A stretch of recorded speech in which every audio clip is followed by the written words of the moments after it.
For now, we're going to delve into a whole different world, and one that I want to warn some of you is going to frighten you. And there are people who become upset by discussions involving the paranormal and ghosts. And if you are one of those people, I urge you right now to turn your radio off. Go watch TV or something. Listen to somebody else's radio program. Because this morning we're going off into a complete different world. And I've got a couple of setup pieces this morning that I think you'll enjoy. This story from the Associated Press, it's Dateline Capitol Hill. With its 200-year history, it's not surprising that the United States Capitol building is the scene of many a ghost story. Clarence Brown, president of the U.S. Capitol Historical Society and a former congressman himself, says over the past 2 centuries, both the bold and the faint-hearted claim to have seen or heard spirits at the Capitol. There's the story of the demon black cat, reported over the years by more than one guard. There's the sighting of former president-turned-congressman John Quincy Adams, who died near the floor of the old House chamber in 1848. And there are those who smelled baking bread from the Capitol basement long after Union forces ceased using a secret tunnel as a Civil War bakery. Then there's this touch of Nevada story for you that I found particularly fascinating. It comes from a newspaper that you probably don't read, that we get in a little town where I live called Pahrump, Nevada. It's a little newspaper called the Gateway Gazette. It's the Thursday, October 28th edition. And the story is by Dave Downing, who is a Gazette staff writer, and it's entitled The Ghosts of the Mizpah Hotel. About 2 months ago, I bellied up to the bar at one of my favorite watering holes, the Mizpah Hotel Casino in Tonopah.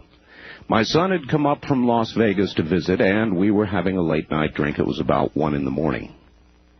You see, about 1 in the morning. These are the times, ladies and gentlemen, where these things occur. A fellow, I would guess to be in his 40s, came up from behind us, sat at the bar next to me. I glanced at him, seeing a dozen or two tattoos on his arm, decided to avoid a conversation. I heard him order a beer. When the beer arrived, he upended the bottle, guzzled down a slug. The bottle hit the bar with a whack, and he looked at me and said, "Boy, that's a hell of a hologram they've got in the elevator." "Huh?" "The elevator," he said. "I've never been there before. They've got an incredible hologram in there." "I don't understand." He said, "Oh, I thought you were a local. The Mizpah has a hologram of a beautiful woman dressed in old-fashioned clothing. It's in the elevator, man. It does look real." I told him that I'm a local. I also told him there's no hologram in the elevator. He looked at me strangely, drank his beer, and left. A few minutes later, he returned to the bar. He looked upset. "You're right," he exclaimed. "There is nothing in the elevator." He walked back toward the elevator, and I never saw him again. Had the lady in red appeared again? There are many strange tales from the hallowed ween halls of the Mizpah. The most popular tale involves the murder of a pretty young lady on the 5th floor of the hotel.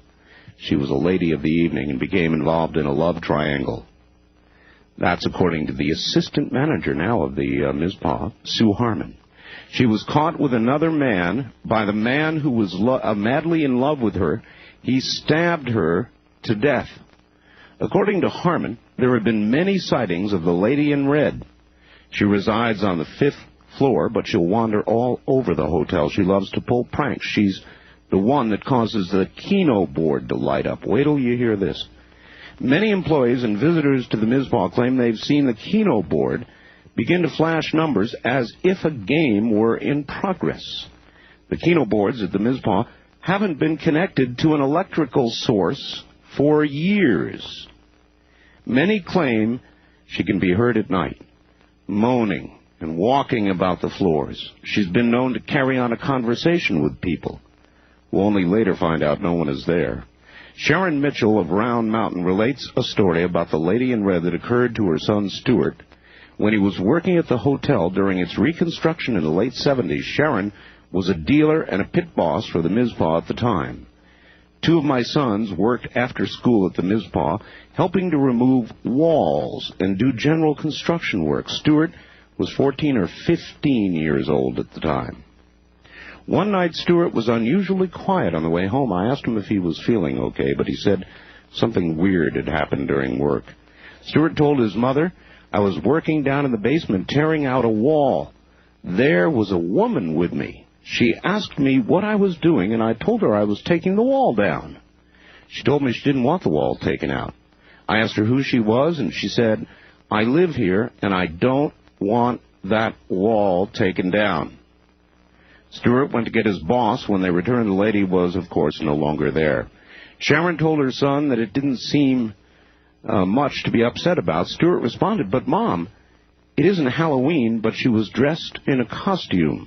According to Sharon, her son then described the lady as wearing a long dress with a bustle that looked like turn-of-the-century clothing. He was very upset. Mitchell said she really didn't believe in ghosts, but if they exist anywhere, they're at the Mizpah. Pat Dennis, a former Mizpah waitress, is one who has personally seen the Keno board begin to light up. I don't know for a fact that the Keno board isn't connected to an electrical source, so I can't really say that the lady in red is involved. Who knows? Maybe they left a wire or two connected to some source by accident. Dennis says she's heard that the lady in red will steal guests' shoes, but only if the shoes are red. George Tooley, a former slot mechanic for the Mizpah, has seen that board light up, the Keno board. It would start playing a game. Usually it would happen during the graveyard shift. All of a sudden, the numbers would start lighting up as if a game were being played. You'd get about 20 numbers. They'd stay up for a while, then all go out. It happened 3 times one night. He added that the controls for the Keno board, get this, were removed in 1979 when the hotel underwent reconstruction.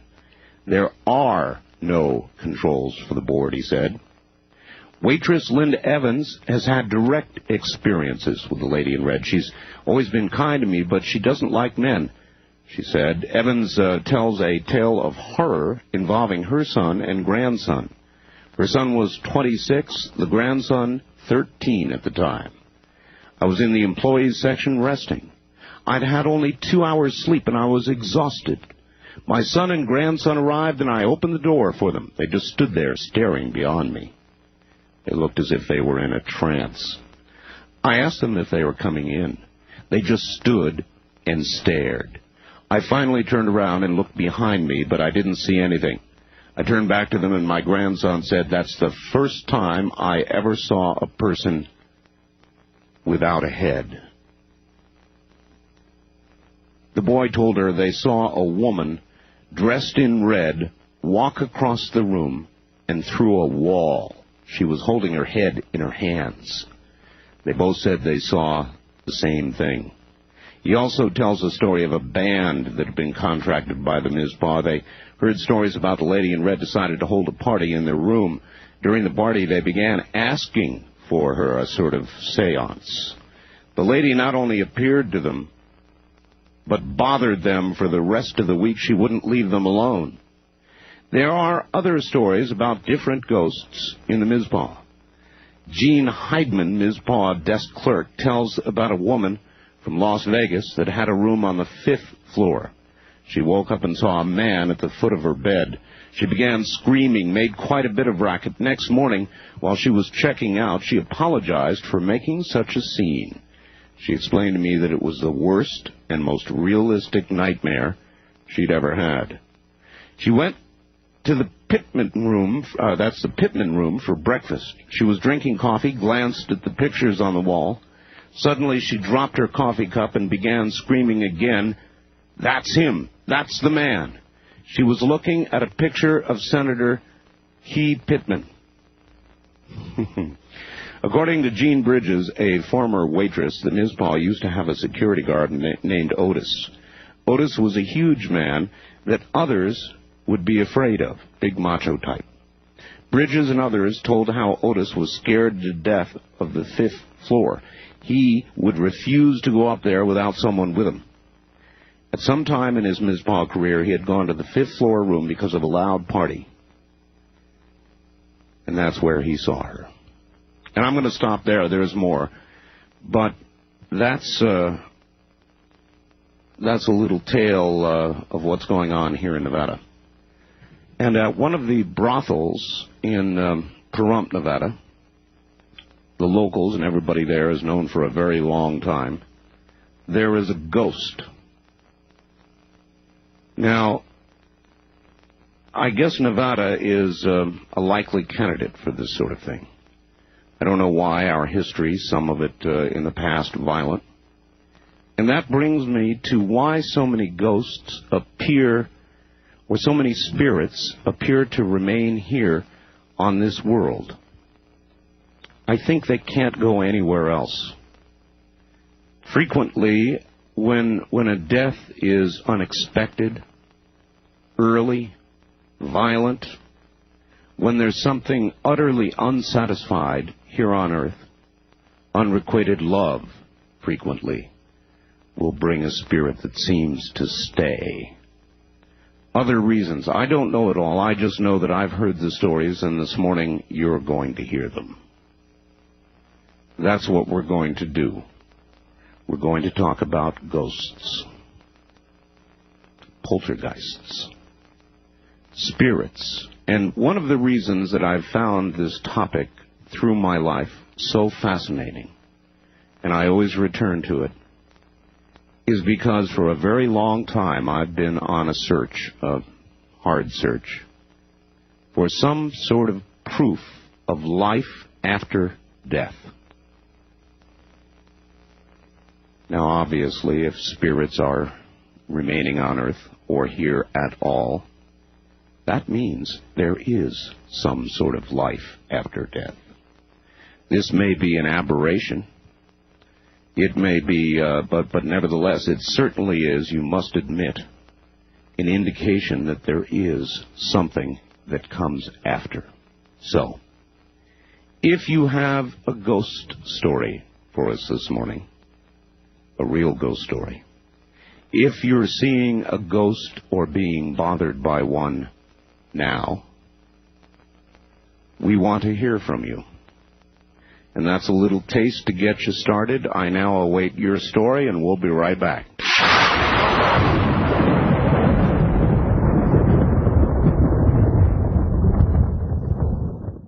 All right, if you're ready, I think I am, and if it starts to get scary enough, I will extinguish my lights and sort of get in the spirit of things. I've done that every year. I'm not allowed to bring a candle in here. No fire. But I do extinguish the lights and kind of get myself into the mood. Here we go. Wildcard line 3, good morning. You are on the air. Thank you, sir. This story revolves around a historical building in the town of Provincetown, Massachusetts, which is a town that's out on the very tip of Cape Cod. A number of years ago, this is going back about 20 years ago, my uncle was a former California contractor, a builder, who took a job as a caretaker in this building called the Provincetown Inn. Oh, yes. And he was there basically living rent-free to do some restoration, renovation on this old building. Mm-hmm. And this is a guy who watched, the hockey games, didn't care about ghost stories, didn't believe in that sort of thing, but as he and his wife were living there for a while, they began to see more and more evidence of what I guess you would call poltergeist activity. And this was in the... pranks, things flying around, that sort of thing? Yes, absolutely. They would be watching a hockey game, and his wife would be cooking some spaghetti sauce in the kitchen, and they'd be watching together. She'd come out, and she'd leave the wooden spoon in the pot, and they'd hear this clatter in the kitchen, and they both run out there, and the spoon would be across the room, and spaghetti sauce would be all over the place. And then they began hearing footsteps in the upper story of the inn at all hours of the day and night, and would rush upstairs to see who was there, because this was generally in the off season when they didn't have any people renting rooms and so forth, and there was never anyone there. And on one occasion they had some footsteps that were wandering around, and he got his gun off the rack above the hearth, and the stairs were coming down the wall just on the other side of the living room, and there was a door in the entryway that was at the bottom of the stairs, and this separated the stairwell from where they were watching television. And as the footsteps came down the stair, he said to his wife, "As soon as the footsteps get to the bottom, open the door and I'll be ready with the gun." And she opened the door and there was no one there. And so we began hearing stories about this. My family and I lived near Springfield, Massachusetts at the time, and so my brother and I, who were big fans of a television program with Gary Collins, it was called The Sixth Sense or something. That was about the time that this was going on, and we were all hyped up on this paranormal activity, and so we decided we were going to go there with our cameras and try and get pictures of ghosts and this kind of stuff. And we had some really frightening experiences. We began watching my uncle and his wife as they were using a Ouija board, which has the letters of the alphabet and a number of numbers. And words. I know about Ouija boards. Yes and no and this kind of thing. And it turned out that leading up to this particular weekend, my brother and I were there. They had actually done some historical research in the archives in Boston and other places to try and find out about the history of the building. And they found, among other things, that in the 1870s, Provincetown had been a big whaling village. There was a lot of whaling going on up and down the eastern seaboard. Right. And on one occasion, one of these whaling vessels had run aground on the sandbars off of Provincetown in a major storm, and a number of people had been killed. Well, the lumber that was salvaged from the wreck of the ship was used to build the Provincetown Inn. Oh, no kidding. It's annexed. You see, it every time, every one of these stories seems to come back to the same thing. Some sort of violent, unexpected death, or some death that leaves somebody wanting in a terrible moment of love or hate or any giant strong emotion. Absolutely. In fact, the story goes on. I mean, it gets actually quite a bit more frightening. All right. Well, listen, we're kind of out of time on this one, but I really do appreciate that. It's right down my alley. Thank you. Thank you, my friend. Good morning. East Coast Ghosts. Another place where there are a lot of stories of ghosts and spirits, of course, is New England. Now, I guess you could once again suggest that the older areas, the first settled areas in this country, those up in New England, would be likely settings for such things. And, of course, Europe, where society is quite a bit older than ours, and a lot of buildings are quite a bit older than ours, with a lot of history behind them, seem to be troubled by this sort of thing frequently as well.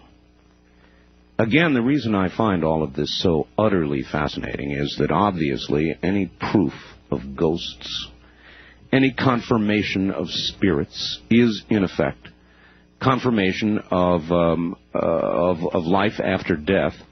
And I know that many of us, not just me, are totally fascinated by that possibility. So that was a good setup call for what we're going to be doing this morning. I guess you've got the idea. If you've got a story, you know what the numbers are.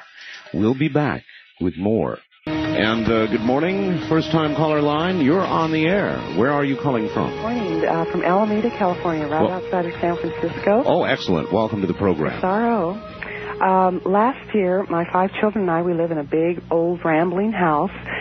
And I started hearing things, but I thought it was the children. The house is so big that you might hear from the next room. With 5 kids, anybody could be anywhere in the house. Absolutely. And I'd go, and the door slammed too hard, so I'd go to reprimand, don't be slamming the door, and there was no one there. So, of course, your mind tells you, I thought I heard something, oh, well. And so then you'd hear footsteps, and you'd think someone's coming downstairs, and you'd go and, oh, I thought I heard something. Oh, well. Yeah, well, the human mind, of course, reaches out to find rational explanations for things that may not have any rational explanation. Absolutely, and denial, too. Sure. It's called denial. Well, unbeknownst to me, the children were experiencing noises and footsteps, and I didn't want to tell them because I wasn't sure what it was, and I dismissed it from my mind. And then when I started saying, no, this is something, I didn't want to scare them. And apparently they were experiencing all this as well, people going into the shower, someone entering the shower when they were in the shower. That would bother me. Oh, that's very unnerving. Suddenly be in the shower soaping up and feel the brush of another body next to you. Real no sensation of something or somebody, and you quickly look out the curtain and no one's there. Oh. You quickly lather off and you say, but I know I did. But here again, I guess it's my mind. Well, everyone was experiencing these things, but no one told anybody. I didn't for the specific purpose. I didn't want to scare the children. They didn't tell me, thinking, as a child, that if they told me it would come true. Right.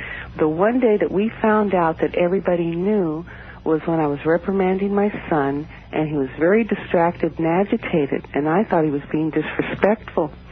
So as I started to correct him even more, he finally said, no, Mom, it's not you. I saw something. And that's when the flood of everybody, yes, I saw it too, and I heard this, and I saw that, and you would hear someone jumping on the bed, and I'd go to look, and nobody was there. Another night I was home alone, and I was very agitated, and I couldn't read, I couldn't sit down, I couldn't watch TV. And so finally I sat down and looked at a picture book, one of the children's picture books, and I had this overwhelming sense that someone was looking at me. Mm-hmm. When they came home, they saw two footprints of mud, and my son put his feet in there, and the angle that it was, whatever it was staring at me. That's why I was so agitated. So these things just started accelerating. When the thing found out that we knew, it started manifesting itself in the form of a shadow, and I'm talking about at noontime.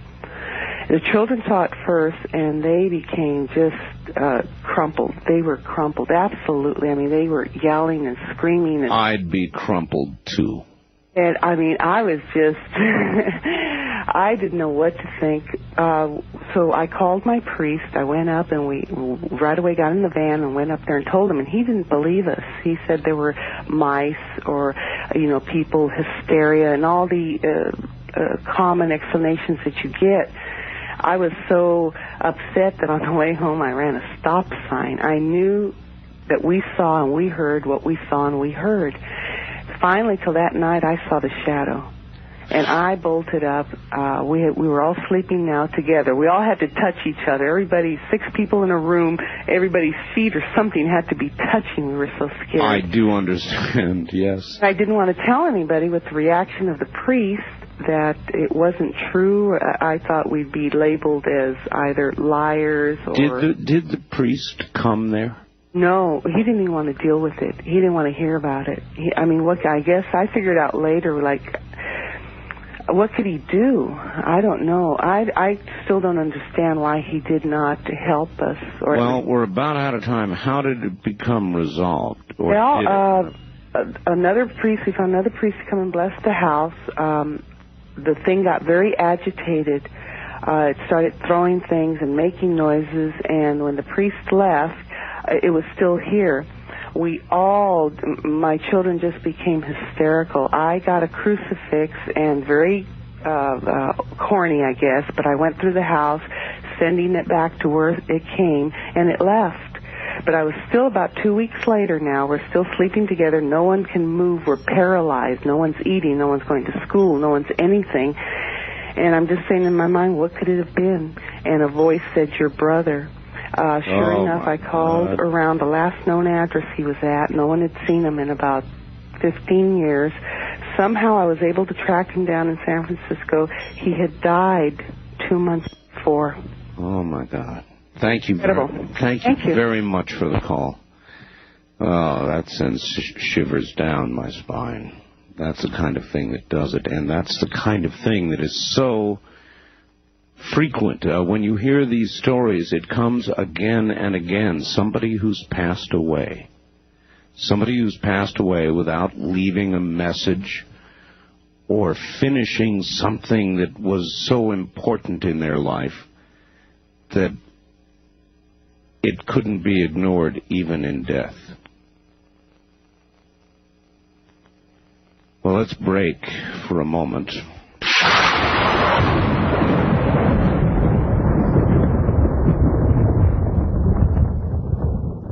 Good evening. You're on the air. Oh, yes, Art, I had a brush with something eerie in 1956 in Pittsburgh, PA. As a young couple, my husband and I had moved into the third-floor rooms of a very old house, probably built around the turn of the century. Mm-hmm. And we rented the third-floor rooms. An old couple in their 80s were our landlords on the first floor. The second floor was empty. And so among our 4 rooms, there was one particular small room that for some reason had a very strange, eerie feeling about it. It just never felt right. We just used it for storage and always kept that door closed. So this one particular night, my husband traveled on business and he was away. I came home from work about 6 o'clock. The old couple were in their rooms downstairs, but with their doors closed, so I felt very much alone in the house. And I was up there. Our bathroom happened to be on the second floor, which was empty. So I was up there for a couple of hours, and I kept having this terrible feeling that something or someone was in that little room. Mm-hmm. And I kept thinking, well, I must be being silly. So after a couple of hours, I went down to use the bathroom on the second floor. And while I'm in there, something seemed to be telling me, do not go back upstairs. And I had to really drag myself up there because I had this horrible feeling. And You mean you went anyway? I went anyway. Well, why do people always do, even in the movies, the scantily dressed women always go to the basement? Well, I wasn't scantily dressed. Well, that's fine. So anyway, I decided I'm being foolish, so I go up these stairs, and I'm climbing up this very long flight of steps, and I get almost to the top, about the third step down, when I hear the latch of that door open up. It made a click, a loud click, and that door opened. It made the biggest squeak you ever heard in your life, just like in the movies. And I raced down those steps back to the bathroom, 3 at a time, literally. Went back in that room, closed the door, locked that bathroom door, and I sat in there for about 2 hours till my husband came home. When I heard that front door downstairs opening, I was so relieved. He came in, and I told him what had happened, so we went back upstairs. And that door was open. Yes. About a foot or so. And we looked inside, of course. We saw no one, nothing. And I can't explain why that happened to open that night that way. But in any case, I always, gave me heart failure. But a postscript to all this is that within a year after we had moved out of that house, the old man downstairs in his 80s had died. And a young couple apparently had moved into the second floor, and we read in the paper that their baby had died in its crib. Oh. And they were on the second floor. And I just had the strangest feeling that there was a very evil spirit in that house that was looking for a victim or something, and I almost feel that if I had gone up those stairs that night when I heard that door open, that I could have been that victim.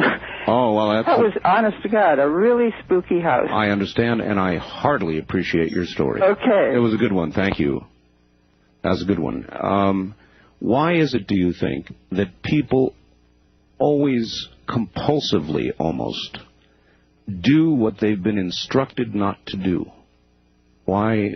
I joked about, in the horror stories where they always go directly to the basement. It kills me. No, I screamed, no, not the basement. They open the door and down they go, where they're eaten alive by something, inevitably. But even in real life, listen to that lady. Listen to the story we just got. Something told her not to do that, and what's the first thing she did? She forced herself to do it.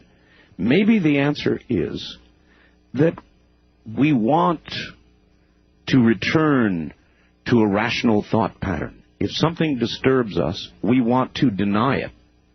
We want a rational explanation for it So instead of caving into the natural fear of the moment over what just happened, you proceed to try to get a rational, oh, it was the cat, or something like that. You search automatically, or you feel a compulsion to go and search for a rational explanation. That might make sense. Top of the morning on our first-time caller line. You're on the air. Hi, is this Art? Yes, it is. Welcome to the program. Where are you, please? I am in Seattle. Seattle, Washington, all right. It's the most livable city in the nation, and I don't care what the people in Cincinnati say. Hey, we're talking about spooky, eerie, weird kind of stuff happening. That's true.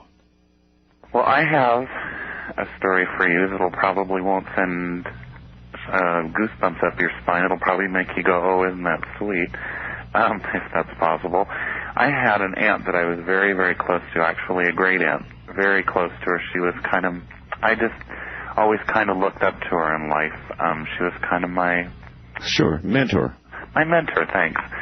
And I had gone out to the cemetery, as I do once a month, to put flowers on her grave and kind of trim the grass and all that. Right. And as I was driving around the curve, you have to go down a hill and around a curve to get out of the cemetery, she ran out in front of my car. And I thought, no, I'm seeing things, but when somebody something runs out in front of your car, what do? You slam on the brakes. I got rear-ended by two other cars, one of them being the security guard at the cemetery. I jumped out of the car thinking, oh, my God, I'm going to pay for this one through the nose. Went back to make sure the people in the other two cars were okay, and both of them said, well, that woman shouldn't have run out in front of you like that. And I said, well, you saw her too? And they said, of course we saw her. And I said, well, I don't really remember what she looked like. I knew what she looked like, but, I wanted to check things out. Now, when you went around to check the front of your car, there was, I take it, no woman. There was no dent. I mean, I didn't hit her. She just kind of ran out in front of the car, across the street, and up this hill towards where there's kind of some woods. Yeah. And there was a family in the car behind me and the security guard all saw exactly the same person. A year after that, I went to the cemetery, drove down the hill, went around the corner, and the same exact thing happened again. And I was rear-ended. You're wrong. Another car. You're wrong, sir. This is a goosebump story. They saw the same person. And I guess the point that I'm getting at is I see my aunt all the time. I see her when I'm in town. I don't know if it's somebody that looks like her. But I just feel that she has a lot to do with the things that have been happening in my life. I feel like she's always guiding me. Yeah, do you tend to see her at critical junctures in your life? That's funny you should say that. A month ago I was in the hospital facing major surgery, and the door opened one night, and she came in and sat on the bed, took my hand, and said, the doctors are wrong. They've misdiagnosed you. You need to tell them that. The next morning, I asked the doctor to rerun tests because I felt something wasn't right, and sure enough, the tests had come out wrong, and I didn't need surgery. So, oh, man.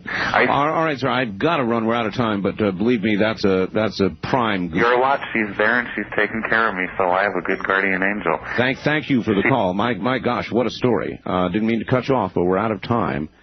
And I think we got the substance of your story. And believe me, sir, you're wrong. That's a big goosebump story. Big goosebump story. That's incredible. Of course, it might be some evidence that there are spirits of all temperaments. In other words, spirits not only that are evil, spirits that are helpful or loving may be there as well. Spirits of all kinds, kind of like a cross-section of the people that we've got on the planet right now, eh? Good morning, line 2, you're on the air. Yes, good morning. Good morning. I wanted to tell you something that just keyed my mind after listening to everyone else. Well, these have already been some pretty good stories, haven't they? Yes, they have. In 1955, we had moved from Ely, Nevada, which is a very famous mining town, etc., a very old town. And we had moved over to Provo, Utah in 1953. And in 1955, on December 18th, I woke up with a terrible dream that someone in the family had died. And I didn't know who it was. and I immediately keyed on to my cousin who was still residing in the same town in Ely. And so I called her that night, and I asked her how everything was going and everything, and they, there were 3 kids in the family then, or 4 kids in the family then, and her mother was pregnant with number 5. And she said, well, everything's fine, and I said, well, I was going to call and wish a Merry Christmas. And on December 21st, I woke up, and it was some ridiculous hour, like 12:30 or something, and I'm in school, and I'm a young person. And I said, somebody's gone. And I laid awake and waited for the phone to ring. And it rang, and it was my cousin's uncle had died in a car accident. And I thought, oh, wow, this is pretty weird, And then I had been experiencing other things throughout my life. And during 1970, I was visited in my mirror by my father, my biological father, who I did not know was deceased. That would scare me to death. That might scare me to death. To look in a mirror, I hear stories like these, ma'am, and that would really frighten me. How solid did the vision seem to be? Well, the first thing is it was a new home. Well, it was new to me and my husband, and of course my first child was born while we were there, and I was pregnant with my second child. And we had just bought this new bedroom set and set it up and everything, and my husband was away a lot. He was active in mining and stuff. And all of a sudden, just out of a clear blue sky, I woke up, and I saw this strange light.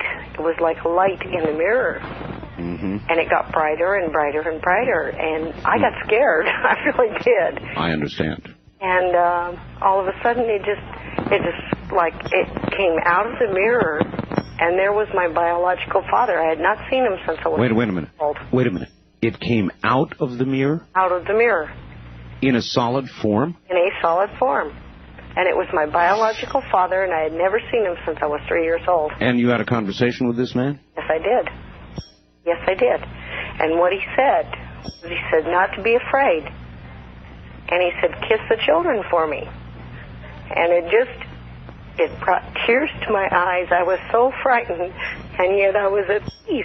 It was just amazing. Believe me, I understand that cross of emotions. I've got to go. Thank you so much for the story. Did you hear her voice at the end? Did you hear that? Do you believe that, lady? I do. Do you believe these stories? I do. Do you understand what it means? I think I do. Is there life after this one? I think there is. Are these things we don't understand? They certainly are. Are they a little frightening? They absolutely are. All I can conclude so far is that in the matter of somebody's death, which is violent, or is unexpected, or in the matter of somebody who dies and has something that they must do, something they didn't finish, somebody they didn't say goodbye to, somebody they wanted to tell that they loved before they left and didn't get a chance to. Children that are left behind that you wanted to be sure understood that you loved them, because what could be more important at that time? Really nothing. Does all this add up to life after death? I think that it does. That's why we do these programs. You're back on the air, sir. Hi, thank you, Art. As I was saying, this house out in Marinwood, after all this activity started taking place in the house, they haven't had any sightings. You don't have to see something to be haunted. A lot of poltergeist activity, they don't see things. But electrical sockets burning out, doors getting slammed. her father came out to the house. He is in construction, a contractor. Did some work on the sockets, and toasters would plug in, and then they'd burn out. One day, a woman friend of hers came over to pay her a visit. Comes into the house, has a small 3 or 4-year-old child. The child says he sees a lady in the hallway. A little while later, he's playing in the hallway, door slams shut. The woman, the mother of the child, and the woman who owns the house, it takes them 20 minutes to get the door unstuck, at which point the mother becomes hysterical. The little kid is scared because the lady he had felt or thought he had seen the lady there. They finally did get the door unstuck. There was no reason for the door being stuck. Mother and child left the house, haven't been back since. Theory. You were talking about how a lot of these people get separated from their bodies. The Indians and a lot of people believe that people who are addicted to drugs or drink alcohol get separated from their spirit. I've heard that. Now, if somebody gets separated from their spirit because of drug abuse, or they weren't ready to leave because they've died a violent death, then I think if there's that separation of body and spirit like that, or the Indians say drugs and alcohol will punch holes in your spirit. If you beat your spirit up or yourself up, you may wind up being grounded here. Well, that would seem to happen, wouldn't it? I mean, story after story after story. And like I say, they looked into it, and they had found out that, yes, a woman had died there years earlier, and then later on they looked into it and discovered that, the cause of death was a heroin overdose. And this is one very angry spirit. Some people get in that house, and they're fine. Some people go in there, and they aren't fine. Well, if it does punch holes in the spirit, that's a big hole. Yeah, they tried to get my girlfriend to babysit out there, house sit rather, and when she found out about the house, she didn't want to go. And so there's some sensible information for your listeners, too. I appreciate it. I appreciate it, sir, and I appreciate the call. Thank you. Okay, bye. Right, bye. You ask yourself that question, would you go into a haunted house if you knew it was haunted, if the story was that it was haunted and there were spirits lingering there? Would you go in? Top of the morning, you're on the air, coast to coast AM with Art Bell. Where are you calling from, please? Hi, Art. Salt Lake City. Salt Lake City, yes. Listen, sir, I'd like to interject a note of caution from the cultural mecca of all that is the United States. Right. First of all, if also before I can, with the death of Vincent Price, I want to say you made it into my top 4 American heroes, sir. Oh, well, thank you. All right. Anyway, listen, I had an experience with a Ouija board, and just to note that biblically, I don't know how you feel about Christianity, but the scriptures do tell us that ghosts, the spirits of the dead do not come back to haunt the living. In fact, they're demons taking manifestations in order to fool the relatives of those that have already passed on. So how then, if that's the case, do you account for some of the stories like we've heard this morning, the lady with the car and no brakes, spirits that seem to be those of departed loved ones that are here to help? Well, a lot of times, you don't have the full stories. A lot of these spirits may be, intending to appear as benevolent, when in fact the intentions may be very malign. That's not what I wanted to talk about. I want to give you my own experience very quickly. Sure. What I was doing is I was playing with a Ouija board alone, long time ago. Bad idea. And I began having an argument with the planchette. Well, I thought, this is nonsense. This is my own energy. There's nothing in this. And at one point, every time that I would push the planchette to the S, the phone would ring. And so I asked the board if it were in fact ringing the phone, and it moves to the yes position. Well, I ran across the room to answer the phone. The phone kept ringing, and there was it was a crackling line. It sounded, the voice was distant, miles away, yes. Ancient voice, and it says, "You shall," and I didn't have the guts to listen to it. I hung the phone up. And, for the next 7 years, this phenomena have been happening in my life. For example, I'll pass by cars. Haven't you forevermore, if I can stop you, wondered, you shall what? I don't know. How could you hang up? I really did not want to know. I didn't want to hear what it was going to say. Okay. But it is a warning. Don't, I've had an aversion to the paraphernalia of the occult ever since. And I think, there is... I have a lot of respect for Ouija boards. I've had an experience with one myself, and I won't even talk about it. Well, as I said, it may answer your question of whether or not you would spin around and see what it was there that was manifesting itself, or go into a haunted house. I've done it since the experience, but in every case I've rooted.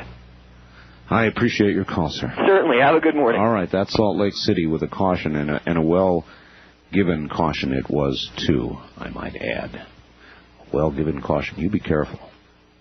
There are lots of things out there that we don't understand. And I think the possibility exists that a Ouija board is just inviting trouble. Line 3, you're on the air. Hi, Art. How you doing? Fine, sir. Welcome to the program. Real good show tonight. Thank you. Say, I have a question. That caller that called last hour about the glowing gravestone? Yes. There's a phenomenon called St. Elmo's fire. Yes. Mm-hmm. But St. Elmo's fire tends not to return predictably to the same place again and again. Yeah. During a...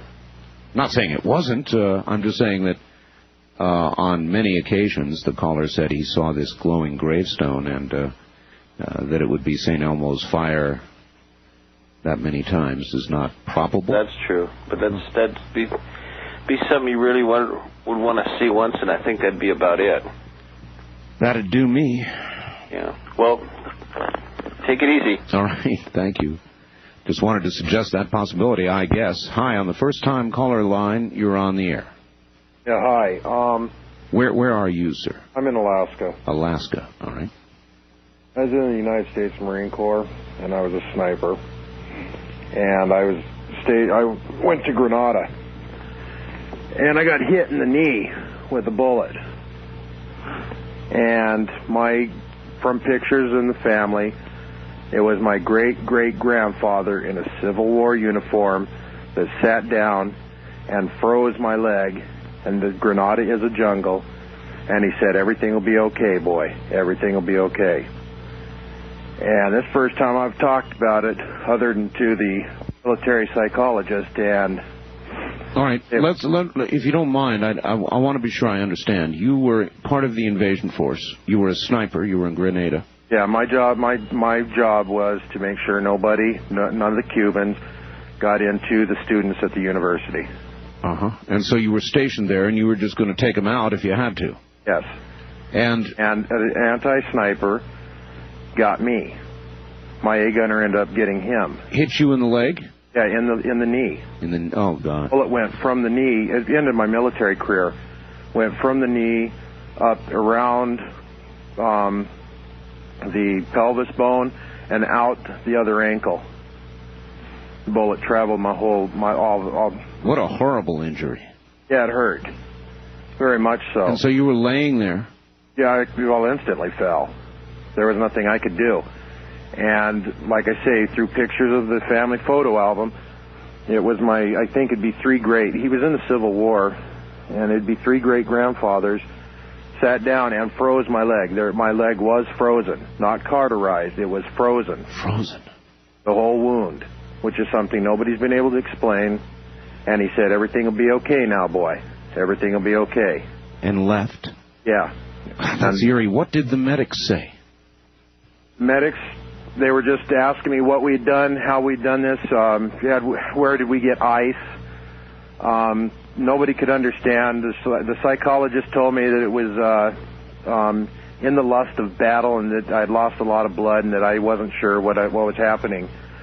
But my spotter, who was also a sniper, he felt something cold as he was taking the other man out. And he has shot before. It wasn't, it's not the coldness you feel when you take a man out. I understand. It was completely different, and I was scared, but at the same time there was this great feeling of security and just the joy of knowing that I had a family member there, because I really thought that the pain that I was feeling, I knew where the bullet went out. I didn't know what the damages were.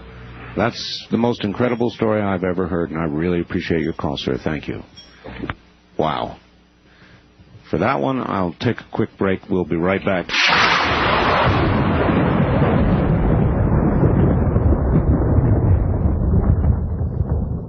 Good morning. You're on the air. Coast would have been. You were a dial tone. The spirit of a dial tone. Wildcard line 3, you're on the air. Hello, Art. Hello. Yes, this is Mark from Anderson, California. Hi, Mark. Yeah, I had a situation that happened a couple years ago. I was sitting at a friend's house, and it was about 1 o'clock in the morning. And we were sitting there talking about, people that we've known throughout our lives. And I was sitting in a chair, and all of a sudden, I bent over in extreme pain. I mean, it took me to the floor, out of the chair onto the floor on my right side. And then I kind of got a headache, and we were just, for some reason, my friend Craig and I both noted the time. Right. The thing that was strange was the next day, my friend was looking through the paper and noticed that a friend of mine had been killed.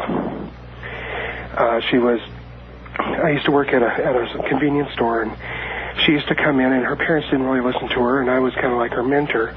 I was her sounding board, whenever she had problems. Mm-hmm. And he told me that this young lady named Kelly had died.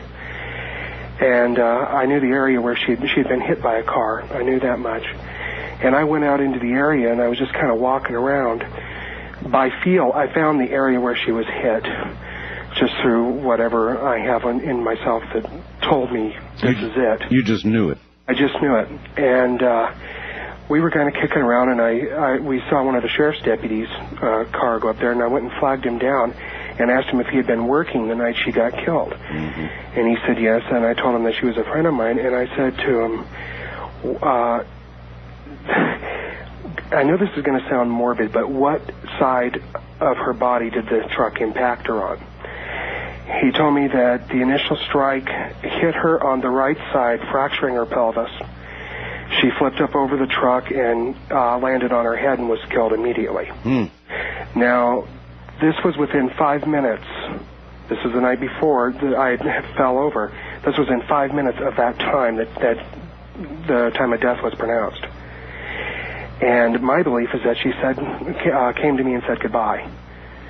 And it was just too weird. And a friend of mine, if you'd like, he was there. I told him if he would like, he could call back and verify, because he was there, and he was kind of freaked out. As the couple days where we talked to the sheriff's deputy and stuff, I'm just convinced it happens. People come back. People do come back, and they do say goodbye. My friend and I are researching a book on. We're going to be writing a book basically on poltergeist and demonology. And I was wondering if either I could give you an address that people could write letters to, because we're looking for input, or if you'd prefer that I mailed it to you. Well, if I were you, I would roll a tape on this program. Okay. Well, I realize. All right. Otherwise, I'll see what I can do. Okay. All right. Thank you. You might want to. You really might want to get a copy of this program,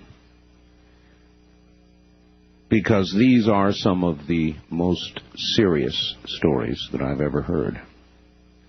And I don't know where you could go to get a better rendition of stuff that'll just put the hackles right down your back. This is pretty good this morning. Good morning. On our first-time caller line, you're on the air. Where are you, please? I'm calling from Denver. Welcome to the program. Thank you. Art, I want to tell you that Ouija board, if you mess with that, it happened to me when I was 9 years old. It's an entrance for a satanic spirit to enter your body. And Dr. Ken Olson, who was on the Maury Povich show... Maury Povich. Mm-hmm. Yes, sir. Thank you.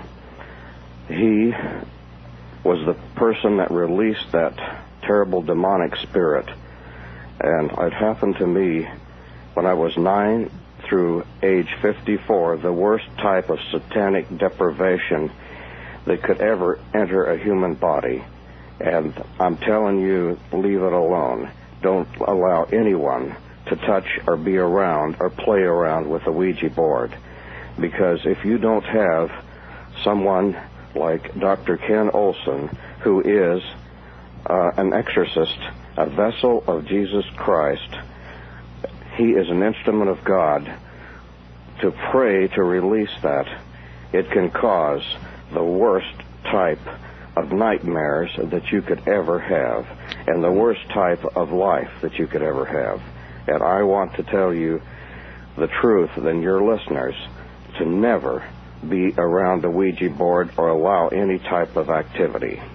Well, I'm glad you gave everybody else the caution. I don't need it. Believe me, I've got that caution. Thank you for the call. That's Denver. And heed what that man says. Ouija boards are bizarre things that do seem to, hate to use the word door, open the door, but open a channel, open a conduit for things that you really don't want around you. Line 3, you're on the air. Good morning.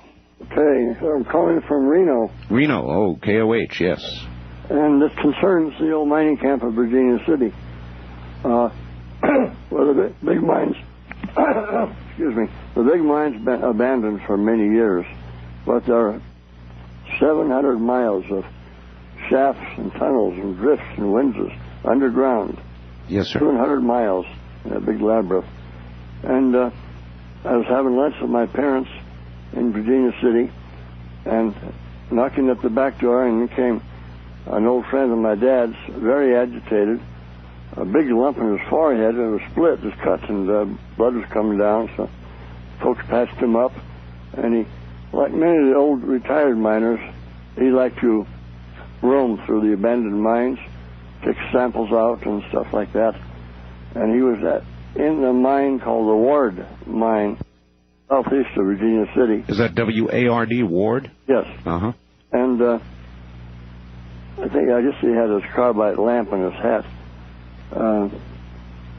As he turned the corner and come down a corridor, there, kind of illuminated, was a man buried up almost to his head in cave-in dirt. His arms were free, and he was shaking them and waving his head back and forth. His face was contorted, and obviously a cave-in there. Our friend was so startled that he turned around and started to run the timber over the roof of the mine, and he ran into it. That's where he got that knock in the head. Well, when he told the story around town, people just laughed and said, well, he must have bumped his head first and had a Sure. Several years later, some mining engineers were looking at the maps of the old mines, and they were examining the ward, and it has all the details. And they said, my goodness, there was a fatal cave-in in the tunnel number so-and-so, and that was the one. That is really eerie. True. That's really eerie. I understand, sir. I understand. I really thank you for the call. Okay, Art. And so there you go. There is a mining story. A man buried almost to his head who had died violently and quickly and unexpectedly. The worrisome part, of course, of that is, if that is to be the manner of your death or mine, would we be forever trapped here on Earth in such a destined to repeat such a gruesome experience again and again, though it wasn't something that was from some deviant behavior that we had exhibited, but simply the unlucky moment of a mine caving in on us? Line 1, you're on the air. Morning, Art. I thought I'd give you a call. Been listening to these programs. I'll give you an experience. A couple of years ago, coming in on 163, I was approaching Level Canyon turnoff. And you know where the old Christmas tree used to be? Yes. Okay, it was right after that fire. It was lightning, and we were joking around as we were driving.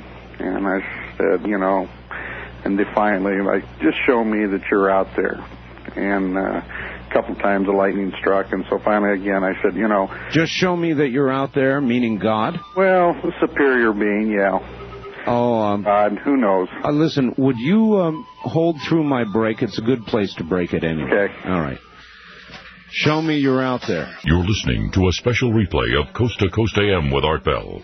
This program originally aired October 30th, 1993. Please do not call. If you've got the guts, turn off the lights, turn your radio on, and join us. This is Coast to Coast AM from I'm Art Bell. Back now to line 1. You're back on the air again, sir. Okay, thank you. Well, anyway, to make a long story short, we were just joking around, and again, like I said, it sort of was like a challenge, you know, make me a believer. And about that time, literally 2 bolts of lightning came right across the front of the truck and hit the side of the road about, maybe 400 yards up from where we were traveling. And it was just like out of a Star War. I mean, it was 1 bolt from one side of the car and 1 from the other. And we pulled over and sat there for about 5 minutes and drove on up to Mountain Pass. And like I said... Tell me something. Had you said this mentally, crying out, or had you said it aloud? We were talking about... And in the conversation, I said it out loud. I told him, I said, Bill, I said, you know... just show me out there, God. If you're out there, make me a believer. And, you know, a couple strikes around us. But then, well, that was close. Give me another sign. Make sure that you can hear me, you know. Well, I'm glad you didn't ask for absolute proof. Well, tell you what, I've never asked for something again that I didn't want. Oh, man, what a story. Now, how has this affected you, and how has it affected Bill? Well, we talk about it occasionally, and like I said, we just look at each other and shake our heads.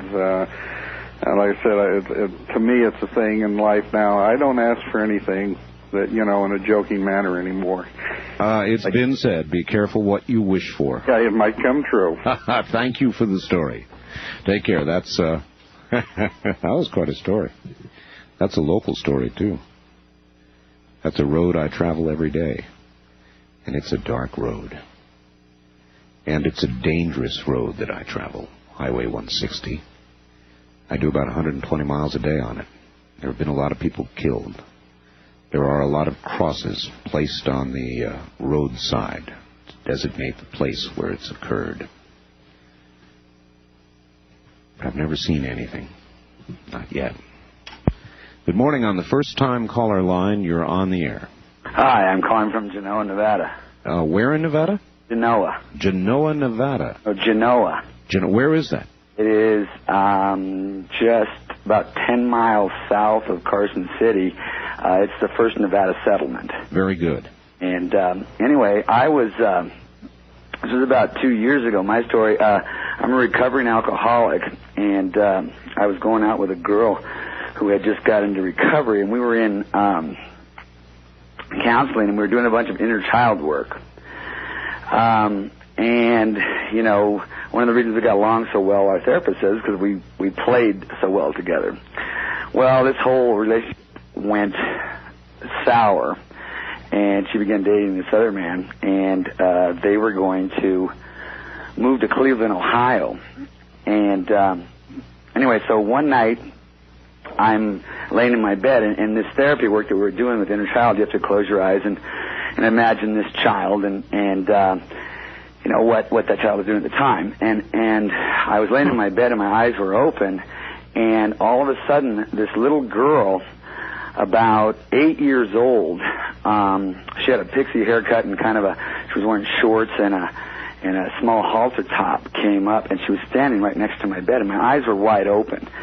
And it was that my girlfriend is like, you know, a smaller version of her, right? And yes. And this girl, without opening her lips or anything, said, you know, to me, I've come to play with Chris, who was like, and that's my name and my inner child. So anyway, so this little girl is standing there, and she's talking to me. She says, and I'm leaving, I'm moving, and I wanted to come and play. And so she starts taking off with this other little kid. I'm assuming it was me, and they're running. And all of a sudden, then I don't see walls in my room or anything. I just see them out like in a field running. Wow. And I keep saying out loud to this girl who I was had since not dated, Gary, do you feel this? I was wondering if there was a connection between her and me. Right. And I kept saying, do you feel this? Are you here? Are you seeing what I'm seeing? And then after they got done playing, this went on for, I'm going to guess 10 minutes. And then the little girl walked back up and said thank you, and that she was leaving, and that, you know, hopefully she would come back to see us again. And I had told her, I mean, I'm talking directly to this. She was transparent, but she was still standing right there. And I was telling her, I said, you can come back anytime you want. It was not a fear thing. I was not afraid. Why not? Well, because she was... I guess because it was somebody you knew, somebody you know. Right, I think so. And she was just, you know, 8 years old, 9 years old, and just real shy, and you know... I would like to think I could react as you did. I'm going to have to leave the line because we're out of time. I thank you for the call. I would like to think that I would react that way.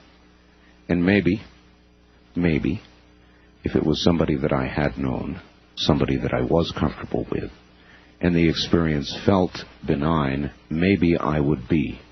But I'm not sure of that.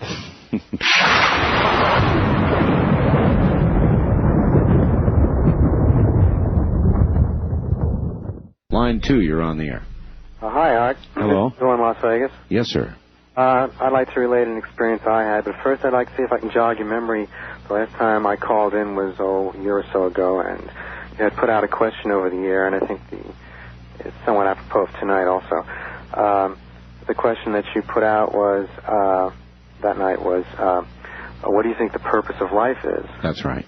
And my call to you was a story that was related to me, and I told you at the time I wasn't sure I believed or accepted it, is that this is where I want to see if I can jog your memory, that we were all gods and goddesses, and we had everything and could do everything, and so we decided to play a game, and the game was called Life, and part of the rules of the game... I remember. Yeah, okay. You're right. The question and tonight's topic go together very well. Go ahead now. Some years ago, in the late 60s, I was living in Los Angeles, and I made a couple of acquaintances.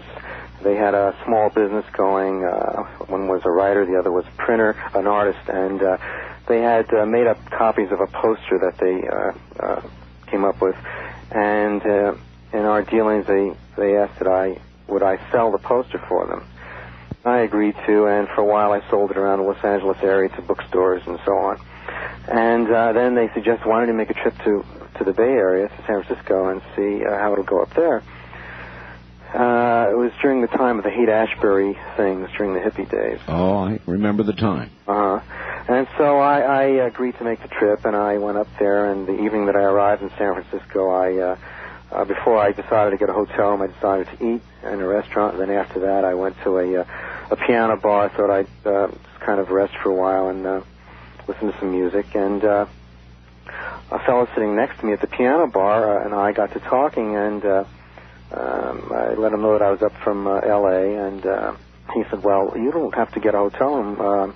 There's a house that I know of that isn't being occupied right now, and I've got the key, and you're welcome to use it. I went to the house, and it was on a street of the old Victorian homes that are so frequent in San Francisco.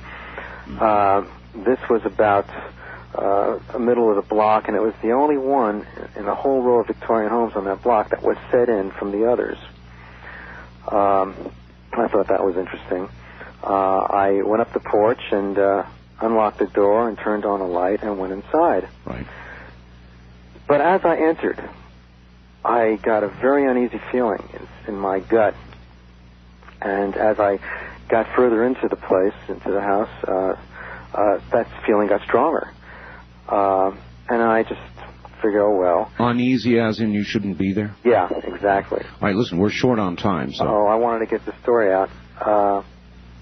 Anyway, so I walked into the kitchen, and which was all the way in the back, and there were windows, multi-windows, and a window door, and I opened the door and was going to step out, and I paused, and I looked down, and there were no stairs, and it was about 10 feet straight down.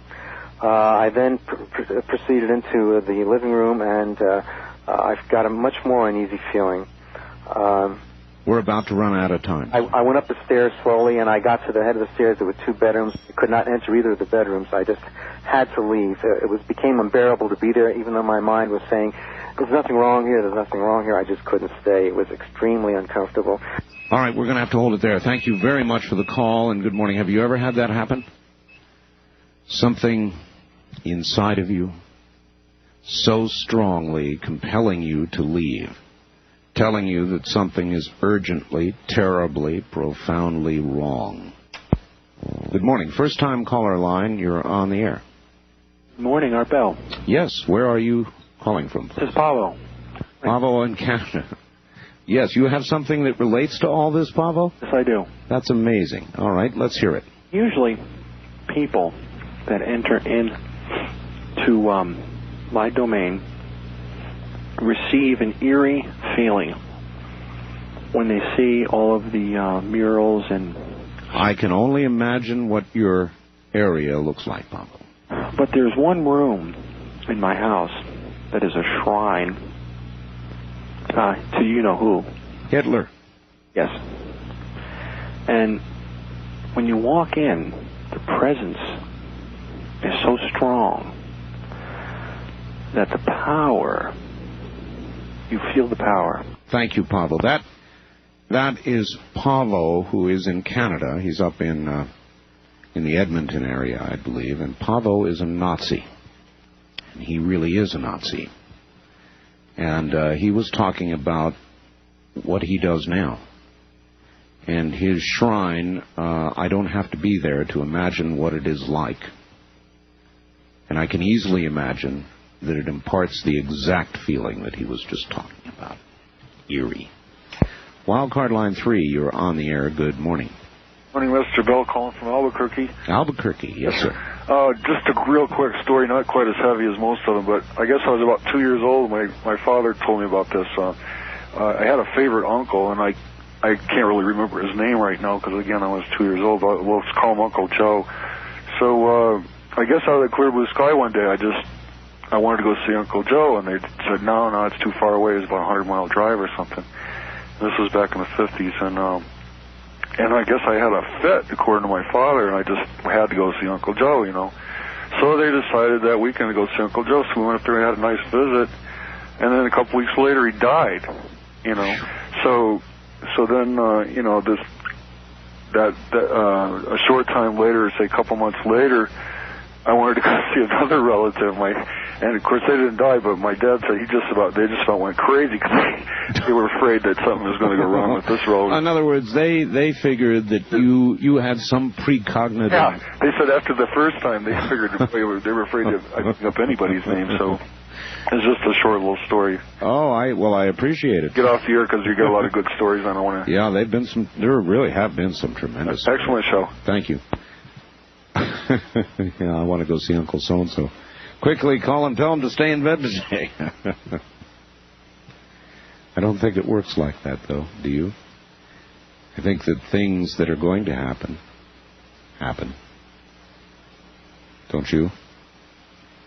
Or do you think that with the help of somebody who's been around before, some things that might happen otherwise would not, or can be avoided? Like the lady with the story about the brakes. Line 3, you're on the air. Hello, line 3. No, you're not. Wild card line 3, you're on the air. Art. Yes. I'm calling from Anchorage, Alaska. Welcome to the program. All right. I was wanting to tell you a little story here that happened to me about 3 years ago. All right, go right ahead. All right. I was staying with some friends, and my mom lives up here in Anchorage, or in King Salmon, and she was telling me that she had a bad dream or whatever about me getting in a wreck over the weekend. And I was like, well, just shrugged it off or whatever, didn't think about it. And sure enough, the weekend came around, and I got in a really serious motorcycle wreck. Oh. And was in the hospital for a long time and everything, and she was in the hospital, and she was like, she just couldn't believe that it actually happened or whatever. And she was sitting there trying to explain to me what really had went on that night, that she had the bad dream. And she said that someone had actually came to her that night while she was asleep or whatever and woke her up. She didn't know who it was, no face or nothing, or any kind of, and told my mother that I was going to die at the end of the week. Really? And she told me I was just supposed to get in a wreck or whatever, just try to be careful. And she didn't tell me I was going to die. She just told me I was going to get in a wreck. And she said, she was like, tell me what. Why? If she would tell you that, I'm curious. If she would tell you, be careful or you're going to be in a wreck, and she would go to all that trouble to caution you about that, why wouldn't she give you the original message and try to warn you away or try to change what was to be?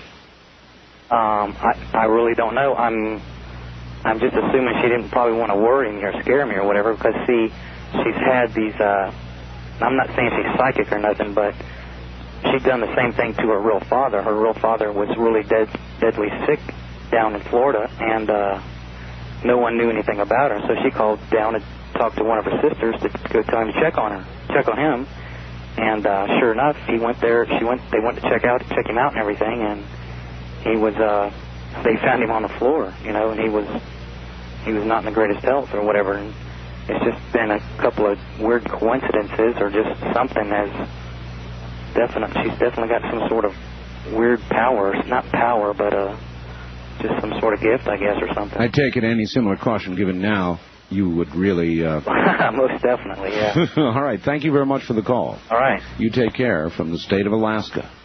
Line 1, you're on the air. Oh, it's me? It's you. Oh, hi. My name's Don. I'm a first-time caller. Hi, Don. And I'm coming from Vegas. I used to live out there in Pahrump, and I have 2 quick stories, and both of them happened while I was living out there. All right, go right ahead. It is a strange place. Yeah. Well, one of them, the first one is I was dating this girl in St. George, and I happened to be there late for one weekend, and I had to be back in Pahrump for work the next morning, but I was there too late, so I stayed the night at her house in their guest bedroom. And I had already gone to sleep. You know, the doors were shut and the lights were off and everything. Right. And for some reason, I woke up and I looked towards the door, and I could see, I don't know, 3, 4, 5 people looking in at me. So I rubbed my eyes because I thought, you know, I was seeing something. And after I rubbed my eyes, I saw someone standing next to me in the bed. And you know how you can see, even though it's dark, you can still kind of see him. Yes. He had, I could tell he was blonde. And I was about to say something to him, ask him what he's doing, because it didn't appear to me that he might be a spirit. Yes. And just before I started to talk, he proceeded to fall on top of me, and I jumped back, and... So you felt the physical presence? No, I didn't feel it. I jumped back because I thought someone was going to fall on top of me, and as soon as he was about to fall on top of me, he disappeared. And that was in Pahrump? No, that was in St. George. All right, and now you've got a story about Pahrump. Yeah, I used to play football out there in Pahrump. I graduated in '82. I think I was a junior at the time. All right, listen. Hold on. I'm going to put you on hold. I'm going to do a newscast, and I'm going to come right back to you. Okay. All right, stay right there. And he's got a story about my hometown, Little Pahrump, Nevada, which I'm sure in large numbers is listening this morning.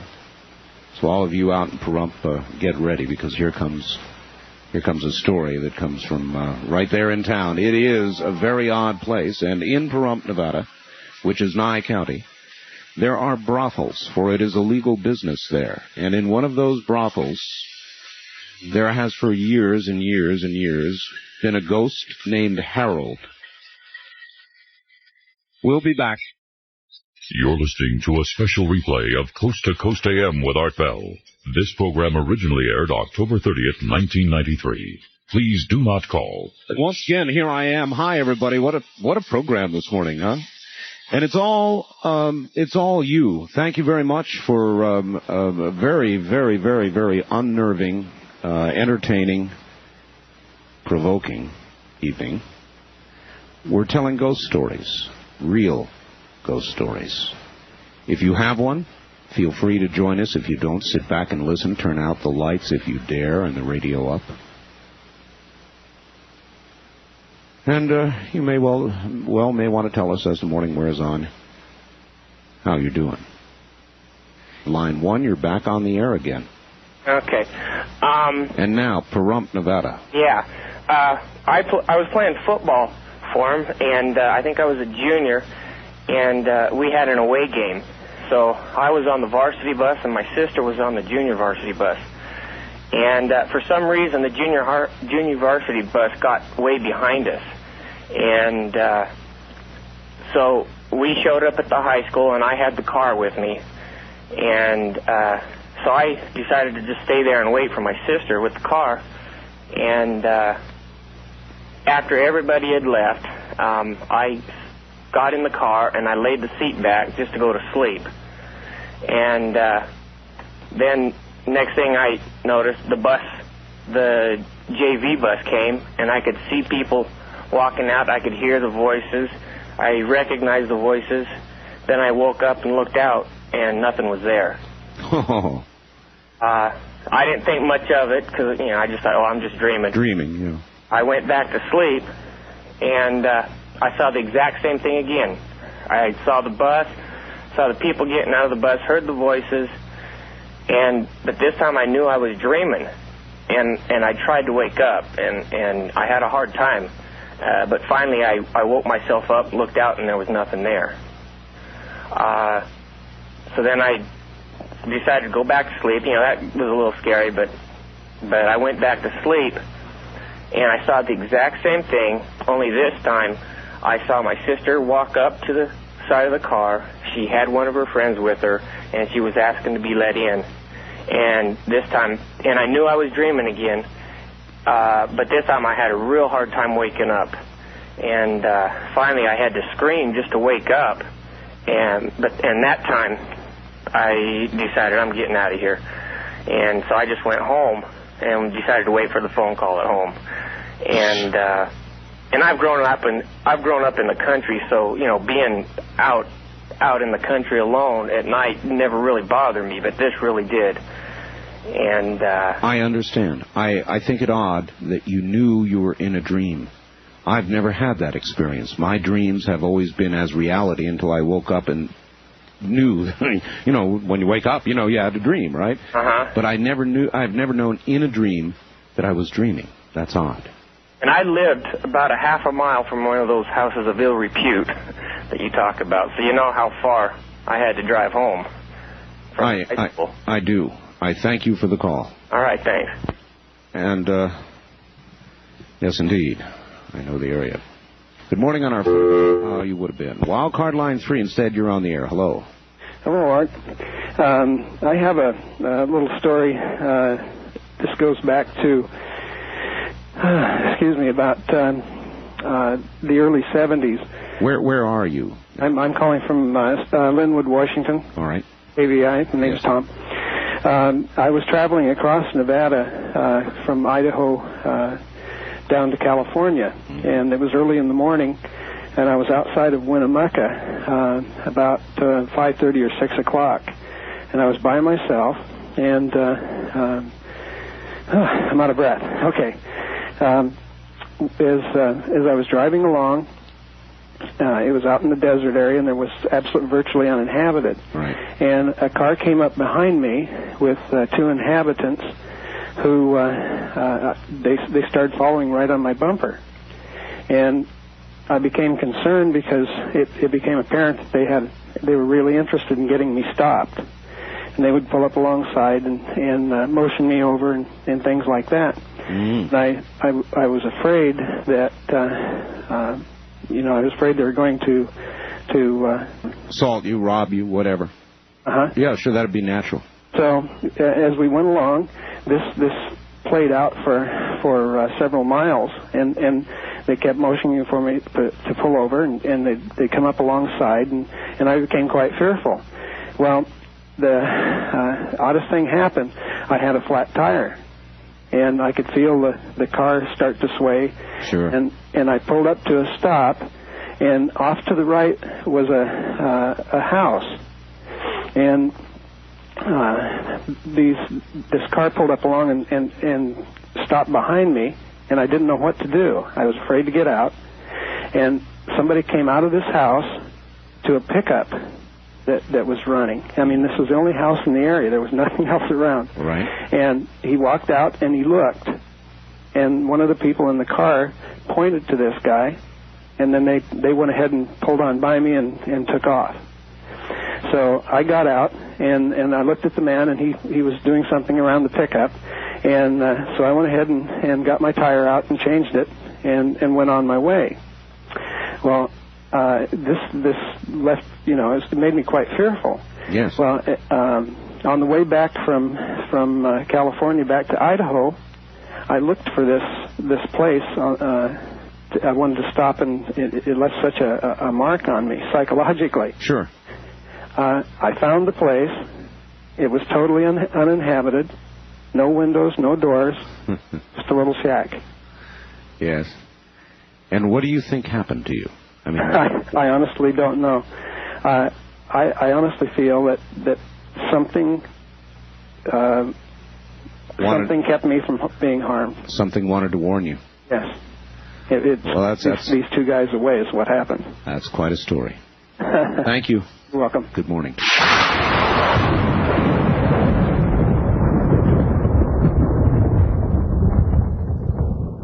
On our first-time caller line, you're on the air. Good morning.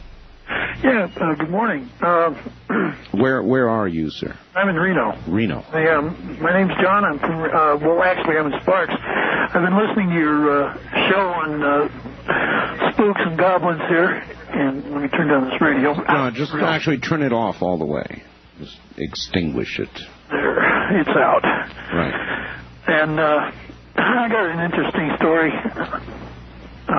My wife used to, or my ex-wife used to dabble with Ouija boards and what have you, and I understand exactly how you feel. I can hear it in your voice, but we were horsing around with it one night, and the following weekend I'd gone out fishing with a friend of mine and came back later that evening, and we watched TV for a while, and then we went to bed, I guess about 11:30, 12 o'clock at night.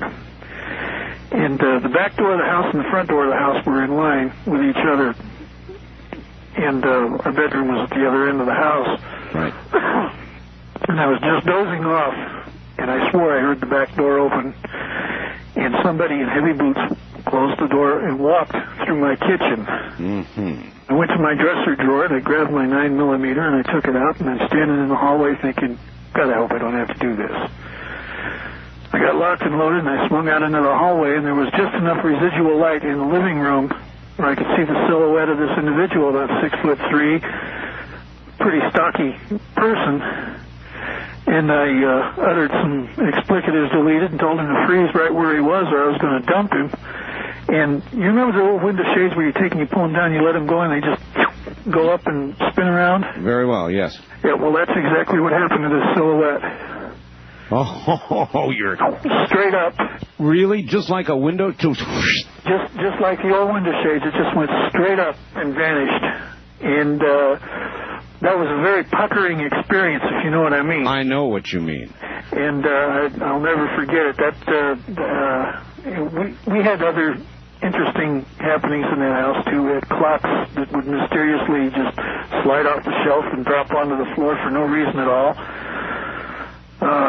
Well, this has been sphincter tightening enough for me. Yeah. Oh, yeah. This is a really great show. I want to get off the air and listen some more. All right. Thank you. Have a good morning.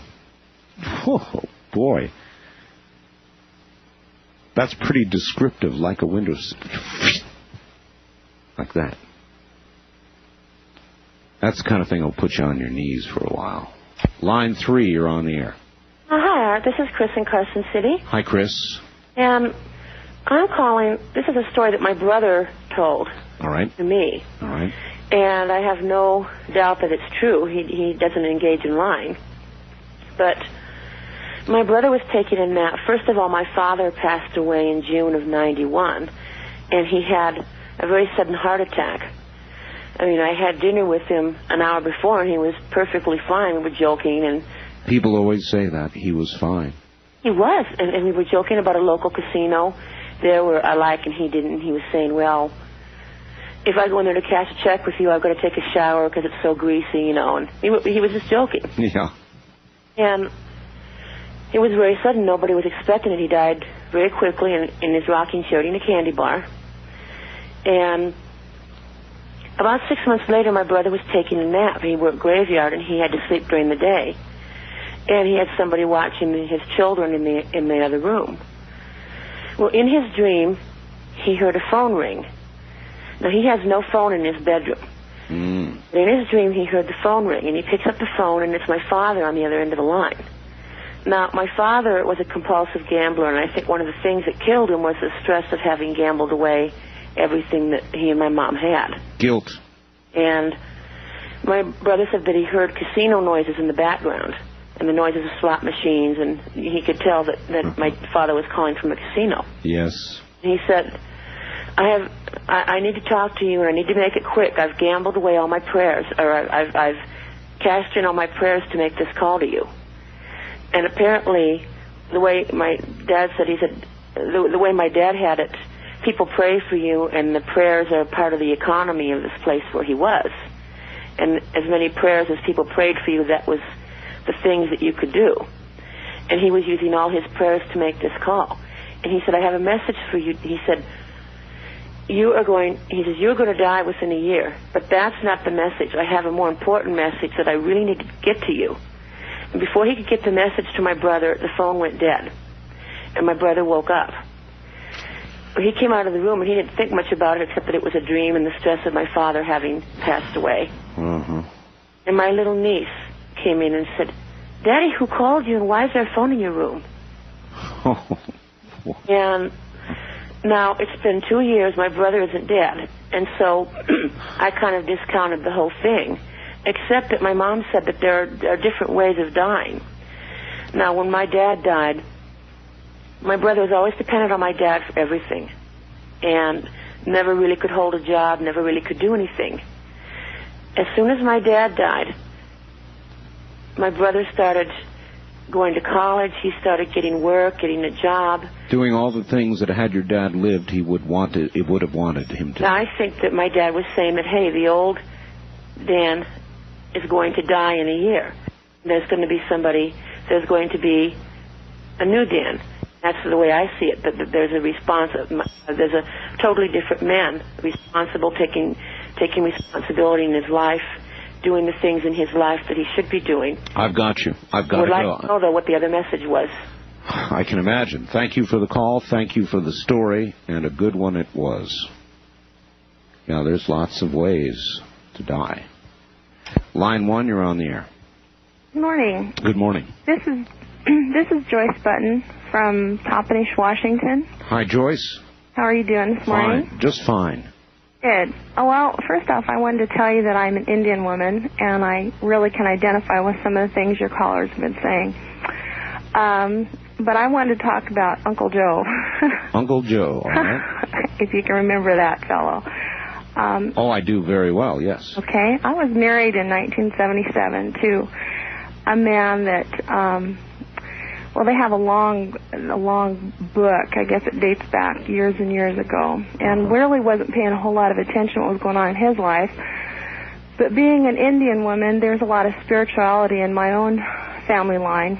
But I thought was really strange is how both of us kind of came together, and a lot of really weird things were happening in our life. Of course, we're not married anymore, thank God. But at the time, I didn't really understand what was going on with him, but looking back on it, I'm kind of scared that if I ever see him again, it'll be right before I die, because that fellow said, well, I got to go see Uncle Joe.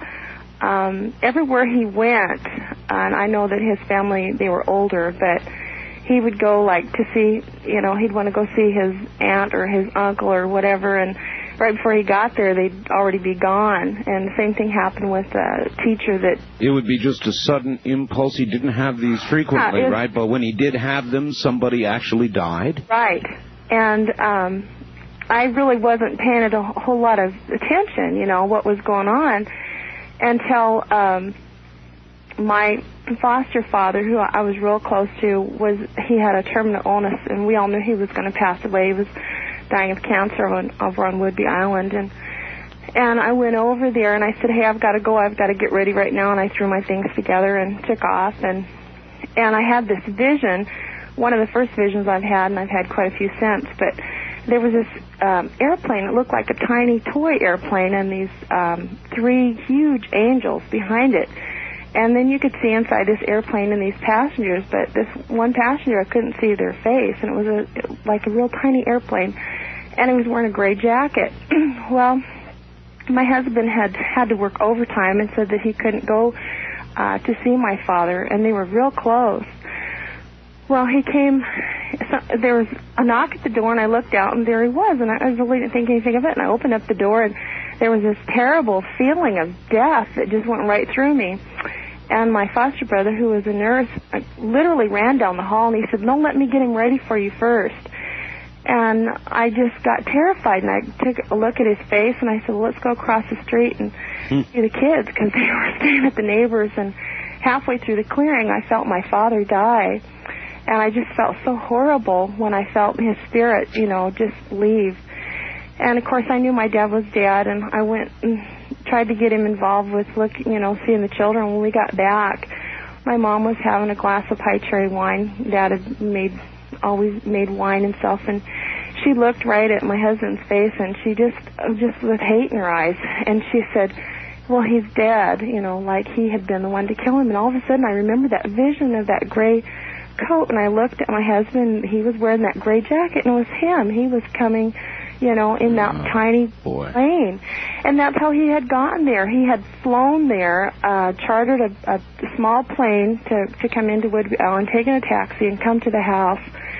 And all of a sudden, all the pieces fit together, and I looked back, and I thought, oh, my God, you know, he told me that he was going down the hall right before his father died. Well, listen, we're out of time, but if ever a woman had reason not to see an ex, if you hear he's on the way to visit you, I'd grab the nearest passport and be headed out. I think I will. All right, thank you. Thanks.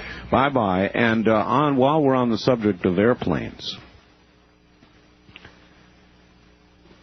I have a very good friend that works for one of the major airlines in this country, maybe the biggest airline, actually. And there are some planes, and I'm intentionally not going to tell you which airline it is. Actually, they've made movies about it. But because of the violent nature of airplane crashes, companies that have been in the business for a very long time and have had crashes know planes are haunted. There are some bone-chilling stories to be told about haunted airplanes. And because I don't want to compromise something that's been told to me, I'm not going to pass it on to you. I'm just going to say, believe it. There are some airplanes that are that have more flying than just the paying passengers. Let me put it that way. Good morning. On the first-time caller line, you're on the air. This is Alan from Birmingham, Alabama. Alan from Birmingham. Hi, Alan. How you doing? Still doing the stuff on the ghost stories? Oh, we sure are, Alan. All right. Well, I got one for you. All right. All right. Me and my best friend, ever since we met, we've been having, like, strange occurrences happening whenever we're around each other. Right. And, you know, we could, like, know what each other's thinking, and if something happens to one of us, you know, the other knows about it and things like that. Sure. Well, he joined the Army about 2.5 years ago. Alan, yeah. I have a break coming up right now. Might I ask that you hold through it so we can get your whole story in? Okay. All right, good. Stay right where you are. That's Alan in Birmingham, Alabama. You're listening to a special replay of Coast to Coast AM with Art Bell. This program originally aired October 30th, 1993. Please do not call. Welcome back, everybody, to a night well, she expressed it well. I'm Art Bell, and this is Coast to Coast AM. Back to Birmingham, Alabama now. Good morning. You're back on the air. Thanks for waiting. Yeah, all right. Okay. So, me and my best friend Lance, it's like, you know, we always kind of have like sort of like the same dreams and stuff, but we was always wondering how this happened and stuff. So, he got hurt while he was in basic training, and he had a convalescence leave, and I was living in Huntsville at the time. Right. And we was always wondering why this was happening and everything. And one night, about 3 o'clock in the morning, all these dogs in the neighborhood started barking, and, you know, we was wondering what was going on. So we walked outside and looked around and couldn't see nothing. All of a sudden, we looked up in this tree, and there was these red glowing eyes. It was real freaky. Red glowing eyes? Yeah. Okay. And about that time, the dogs shut up, and the whole neighborhood went black. We found out the next day all southeast Huntsville was in a blackout. And all of a sudden there was this white Bengal tiger, it was like a shadow, walked up in the yard. Yes. And all of a sudden it transformed into this man. He was Egyptian. And he said his name was Ptolemy, which I found out there was a real... he was an Egyptian astrologer, mathematician named Ptolemy. He lived back in 300 AD or something like that. And he told us that what he was, who he was, and everything, and that things like this would happen, and sooner or later he would tell us why and show us why. And ever since then, we like have dreams about him and everything, and it's real weird because we'll like be dreaming. So he, in other words, he's never really left you. Right. It's like he said he'd be there to protect us and things like that. And Lance has had occurrences where he's protected him while he's been in Germany and everything. But one of the strangest ones was last Christmas he was at home, and me and him was out sitting in the living room and was going to leave and go outside down to his parents' house. And what happened was I went to open the door, and as soon as I opened the door, it's like both me and him went flying back into the middle of the living room. The door shut, and about 20 seconds later, a car came by with a drive-by shooting. Oh. Well, that's quite a story. Yeah. It's kind of freaked us both out. I understand, and I thank you for adding to the series of stories this morning. Yeah. But the thing about it is he's in Germany, I'm here. We've been both having real weird dreams lately, and I talked to him about 4 days ago. He's telling me about his dreams and the same ones I'm having. Well, maybe there's more to go to this story. Keep us informed, all right? All right. Thank you, my friend.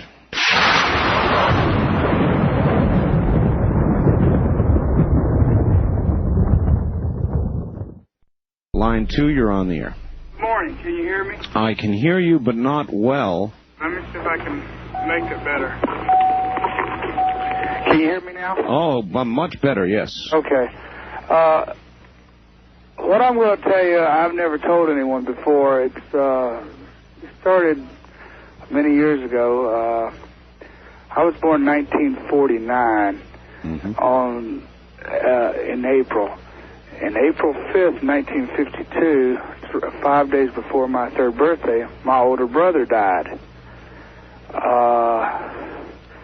The only memories I really have of him is him laying in his coffin. He was buried 2 days before my third birthday, and on my third birthday, he came back and talked to me. Now, I was a very little child, but I remember that very clearly.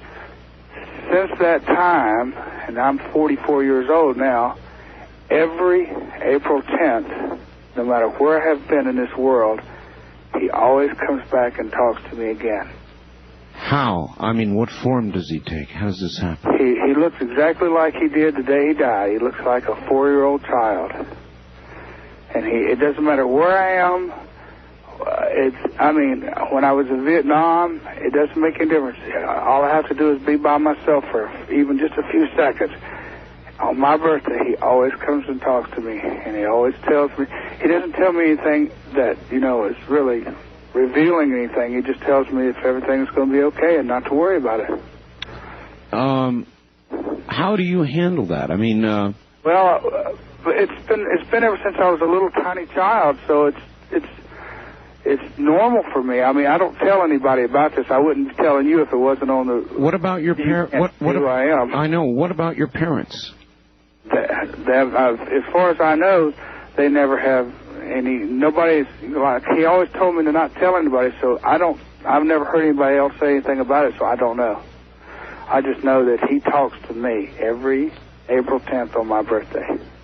That's incredible. I'll tell you, I'm honored that you decided to tell us. Well, like I say, I wouldn't tell you if you could know who I am, because he told me not to tell anybody. But like this, where you can't know who I am, it's okay. Thank you for the story. You're welcome. Good morning. Well, what do you think about that? Sound credible to you? Sound like someone who was just calling to jerk our chain? I don't think so. Same way I feel about most all the calls we've had this morning. This has been very good. If you've listened to all this, I think that you've got to be sitting there wondering about all this.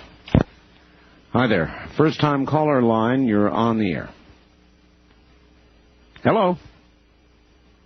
No, are you there? Last chance. Yes.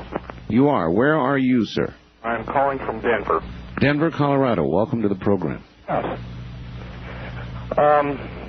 Probably one thing about the ghost story thing, I was hardly ever a believer. Growing up as a Christian, I really was for the most part taught not to believe in that. However, back in 1984, I was dating a lady, and she had told me that through some friends of the family, she had the opportunity to go out to an old farmhouse south of the Denver area, and there was an opportunity for her to pick up some leaded glass, some light fixtures, and some chandeliers from an old farmhouse that was on the property out there. So I agreed to go out there with her. We had gone to the old boarded-up farmhouse, and bear in mind, all of the windows and the doors had been boarded over with 2x4s. And I went to the front door. She was staying in the car. It was, I think, probably about 0 out, and this was the first part of November. But we had got inside the house and went in there, and we were looking around at the different ornate fixtures that were in the home. And I looked into the kitchen, and I thought I could see a little boy about 4 or 5 years old. And I looked over there, and for a brief second, I was sure that I thought I saw a little boy there. And it just came and went, and I didn't think, at the time I thought, well, maybe I was just imagining it. Well, another 5 minutes went by, and we were walking through there, and I looked over to Shelley, and I said, I thought I saw a little boy in here. And she said, don't worry about it. You're dreaming, this, that, and the other. And I walked into another adjoining room where the chandelier was, and had grabbed a little step stool and was getting ready to get up on that. And Shelley let out this blood-curdling scream and came running in, and she said, there's a little boy in here. And I said, I thought I saw something too. So we walked around on the bottom floor of the old farmhouse, and I said, if you'll be real quiet, if we could hear him running through here, we might be able to grab him and find out what's going on, because at these temperatures, the little guy's going to freeze to death in here. we searched through the house, the stairway. I was standing by the stairway to the second floor, so I know that nobody could have walked past me. And we just decided at that time that maybe we both saw something, or possibly a cupboard door or something caused shadow. Mutual hallucination, something. Apparently, and we didn't think too much about it at that time. Well, I had taken the fixture down and had deglazed some cabinet doors that had the beveled glass in it. And we went outside, and I ran into a friend of mine who works for the power company. And he had saw my rig out there, and he was sitting out in his pickup making a radio call. And when we walked out there and got in our rig, he said he didn't know if Shelley was my wife or not. I hadn't seen him for a while. All right, we're almost out of time here. I'll speed it up. Anyway, we had left and gone up to the new home that was built on this farm. It was built in about the 60s. We went up there to thank the people and got to meet the matriarch of the family, and her name was Grandma Ann. Wonderful lady. We went in there, we spoke with the people, and we said thank you for letting us have those fixtures. Shelley had walked in there to where her grandmother's little, I guess, bedroom, you would call it, next to a den. And we looked down and we saw a little picture of the boy and two girls. Oh, boy. All right, I've got to hold it there. Thank you. So there was the boy. There was the boy. That's an incredible story. People coming back. People never leaving. People who die, whose spirits remain here for some troubling reason, usually troubling. What a remarkable string of stories this morning. Good morning. On our first-time caller line, you're on the air. From where are you calling, please? I'm calling from Seattle, KVI. Seattle, yes, sir. This happened about 11 years ago. I had a girlfriend who had been killed in a car accident by a drunk driver. She had gotten in the accident on August 18th, and on August 20th she had been pronounced dead 2 months before her 20th birthday. On Halloween night exactly, there was a party at the house where she had used to live. Her roommates had decided to have a party to try and get over the grieving process and whatnot. Yes.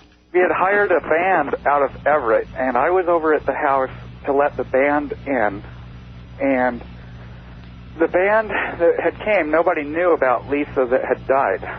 And the head singer for the band had gone into the bathroom back by Lisa's bedroom. It was a female with dark hair. Lisa had red hair. She was in the bathroom combing her hair, and she let out a scream like I have never heard before in my life.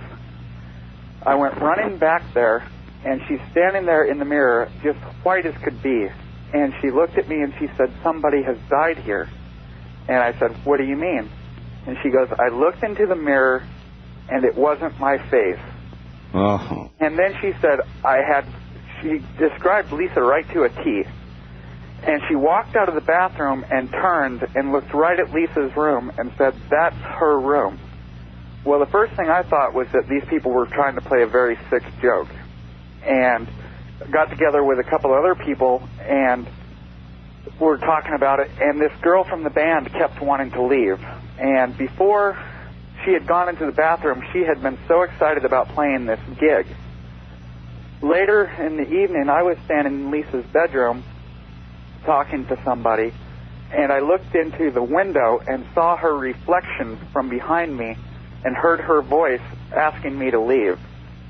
And I left the party, and then later that night, over $10,000 damage was done to that house by people getting out of hand. And I just really believe, and, just sitting here recalling it, I get the shakes like I did that night.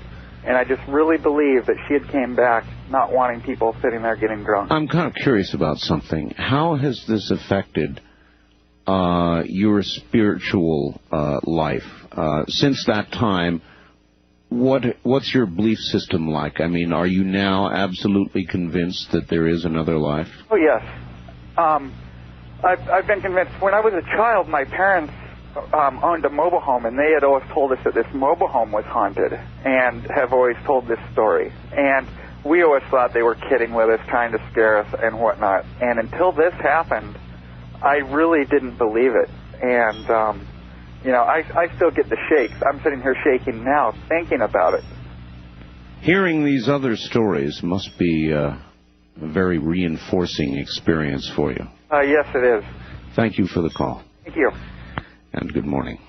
And if you're just joining us, welcome to the program. We're telling ghost stories. Real ones.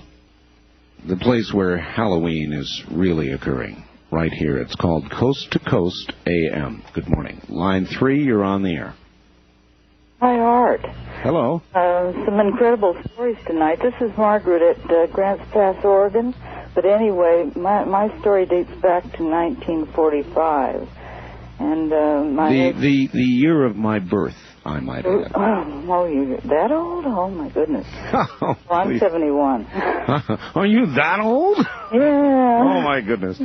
Yes. Anyway, my husband had commando training. I knew he was going into battle in the Navy and advanced echelon, and I was just worried sick over him when he left because I didn't know where he was going, what was happening, and everything, and Sure. I went with a friend of mine down to Alpera Street. And I don't believe in fortune telling or anything. Well, maybe I do a little bit now. But anyway, then we went into this fortune teller, and she was listening to a young girl who was there with a sailor, and after she was through, I said, well, I didn't want to rush her or anything, and she says, well, that's okay. All she wanted was find out whether the boy liked her or something like that, Sure.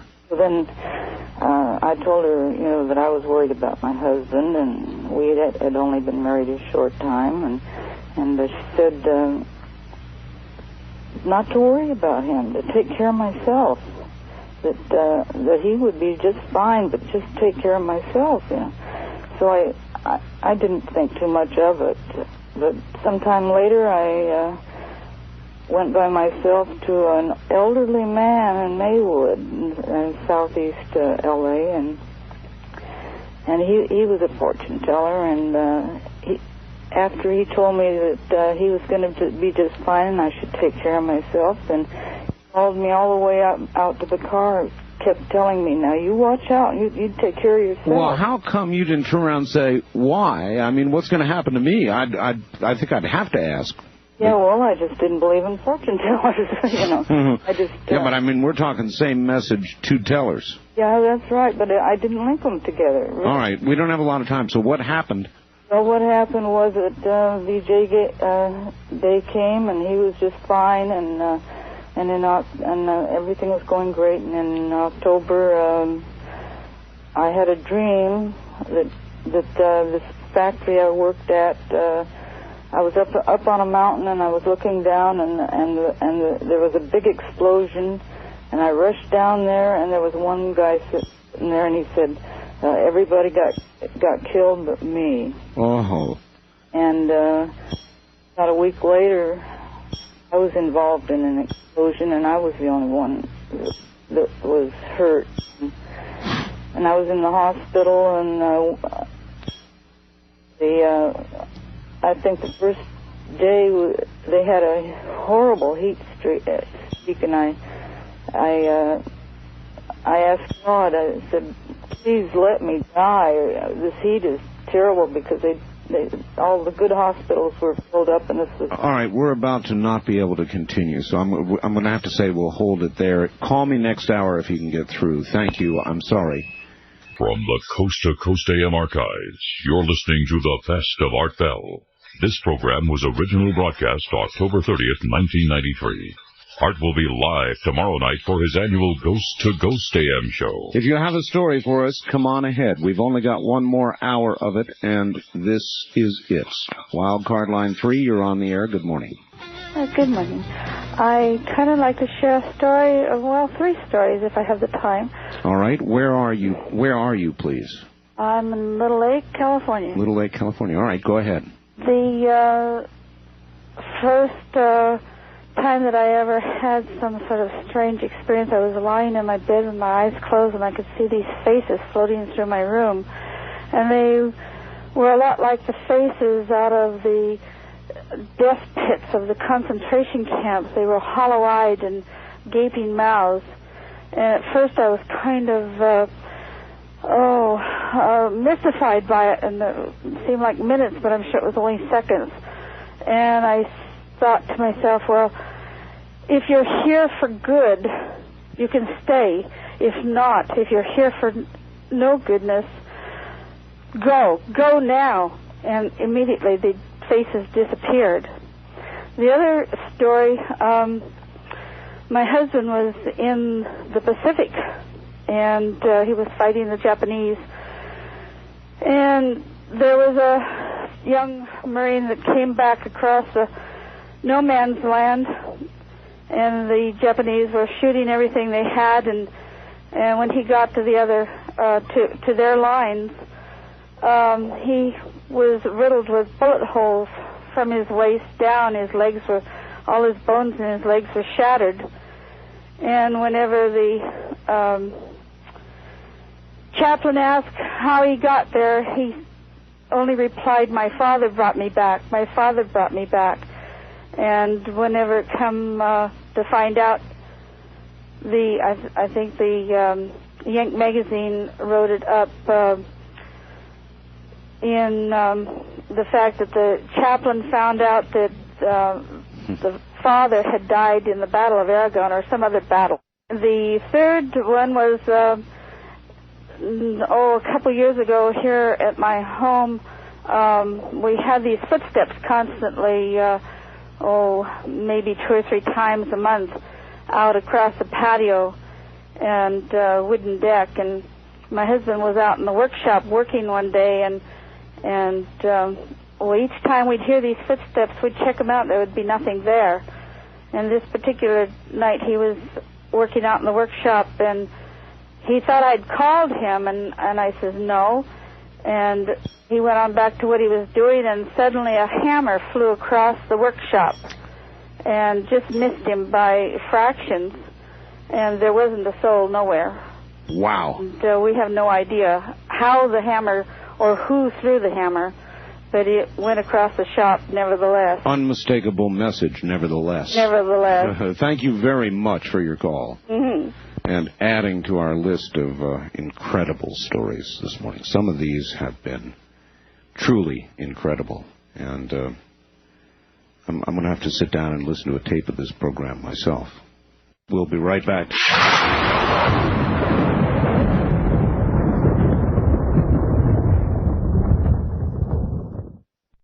Good morning. First-time caller line. You're on the air. Good morning. Hi. Where are you, ma'am? Spokane, Washington. Spokane. This is back in the 50s. Oh, gosh, wait till I turn this darn heater down. I'll be right back. Oh, that's quite all right. Go ahead. We have no open lines right now. When we do, you know the numbers. Pick one and call it. Hold up here. Yes. Back in the 50s, my husband and I had, he was a hard rock miner up here in Washington State, and I had gone down to California, and I tried to talk him into coming down there and get a job in a shipyard, which he used to work in, and got that all arranged. And I had just a one little apartment, and I went and got had a lease option to buy on a place, and I transferred my mail over to a little mailing thing. Well, he called me up and said he would be down in a couple of days. Mm-hmm. So I was busy from one place to the other and so forth. I'm driving down Vermont Avenue, and I look in the rearview mirror, and there he is in a black sedan with another guy driving, and he smiled and waved at me. And I thought, oh, that son of a gun, he got here 2 days early. I drove on home and got everything ready, made a pot of coffee and everything. he didn't show up, and I had to go over to the other house. I left a note on the door, went over, took care of the apartment that I was going to rent with option to buy, and so forth. It was a duplex. Right. It paid for itself and everything because the beauty operator was in the other half, and I was real proud of that. Went back home, didn't hear anything. About 4 days later, I got a letter in this little mail office. The girl called me and said, "You've got a letter from a poem," and I went over, picked it up, and he had written to me. And a couple of days later, I got a telegram that he had been killed the day after I saw him in the car.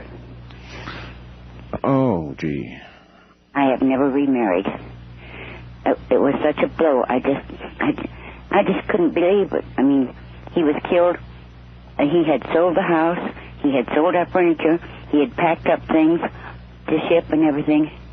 And he was killed the day before he was supposed to work one shift and leave, and the next morning, and he was killed. And so as a result, you have never remarried? No, it was too much. I understand. And I really appreciate your taking the trouble to call us. Thank you. Take care.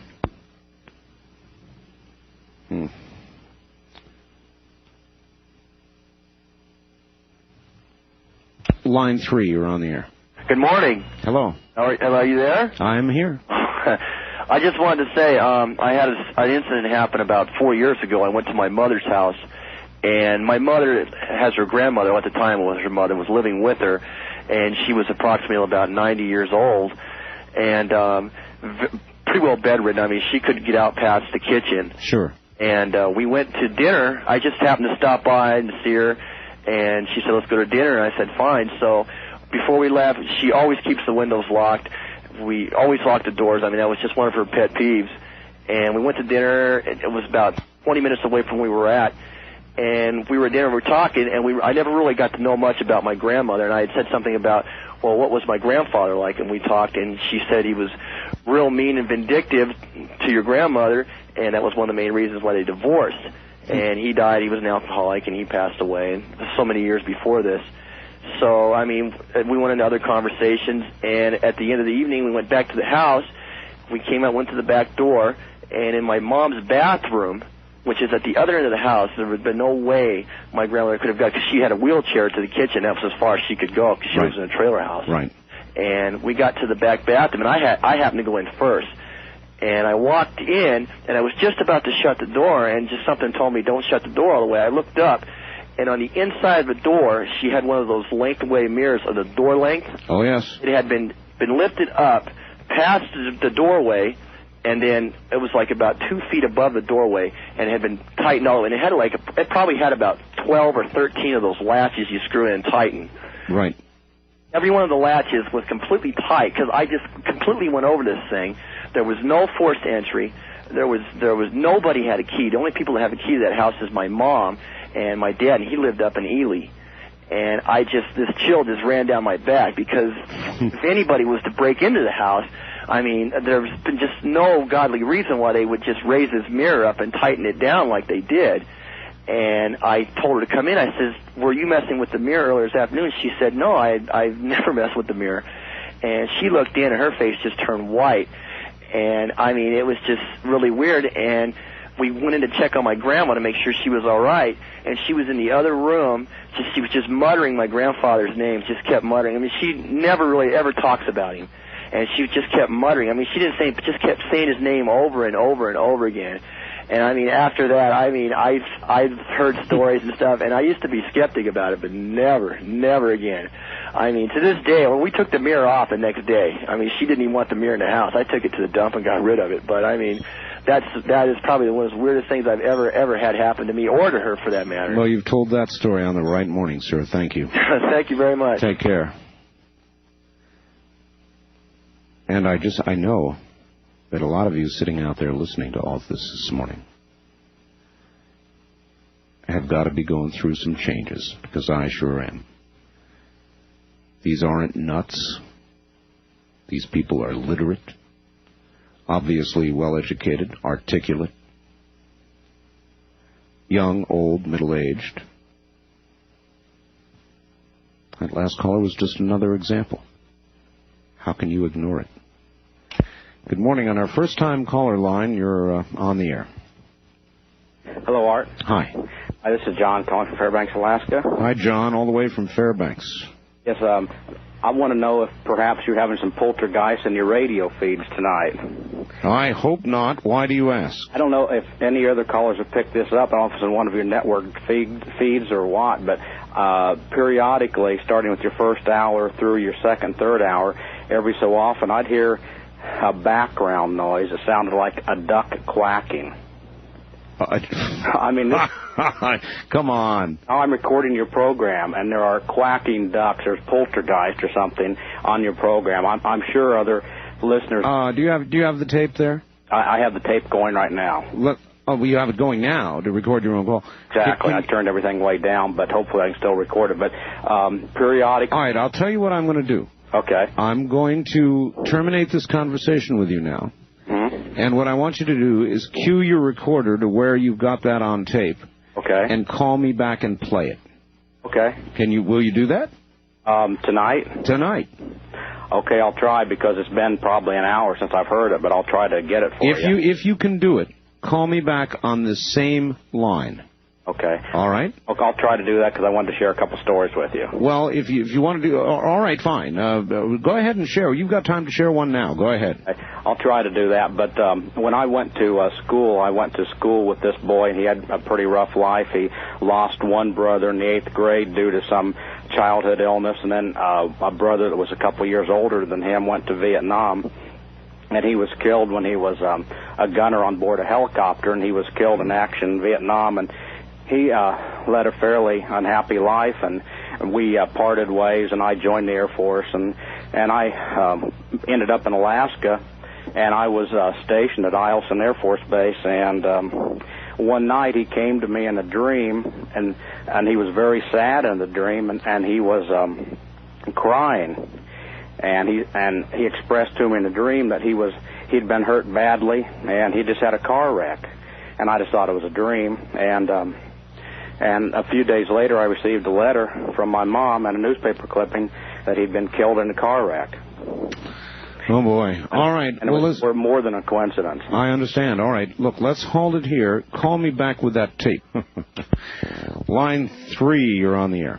Yeah, actually, I have a ghost story that I'm still trying to resolve now. I'm trying to find out who the ghost is. However, it's kind of a mundane ghost story. You mean this is going on now? Yeah, where I work. All right. But it's real mundane. He just walks through the place and doesn't bother anyone.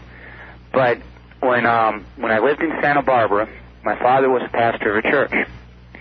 And he was a part-time pastor of a church, a small church, couldn't afford to pay him. Part of his compensation was we lived in some apartments in the second story of the church. Mm-hmm. This building was built at the late 19th century. So when we were living there, maybe had 90 years on it. Sure. Very old, very oppressive building. Everyone I know who lived there was terrified, I mean literally terrified, to go downstairs when it was dark. And, it was my job, for instance, to go turn on the lights in the morning. Mm-hmm. And Sunday morning I had to go turn. My dad, many years later, said, well, I didn't want your sisters doing that. Why do I have to? Well, right. Lucky you. Yeah. Well, I swear that we go down in the dark and there was something there. There was something there. I knew it. I found out I'm not the only one who felt that way. There were some people we knew who lived there after we did. Everyone in that family refused to go downstairs when it was dark. Any time somebody went down there, they knew something was there. Well, we later found out someone had committed suicide in that church. Yeah, there you go. Many years earlier, someone committed suicide in that church. One of the people who lived there, he was a member of the church, he lived there the same time we did. Mm-hmm. Very nice guy.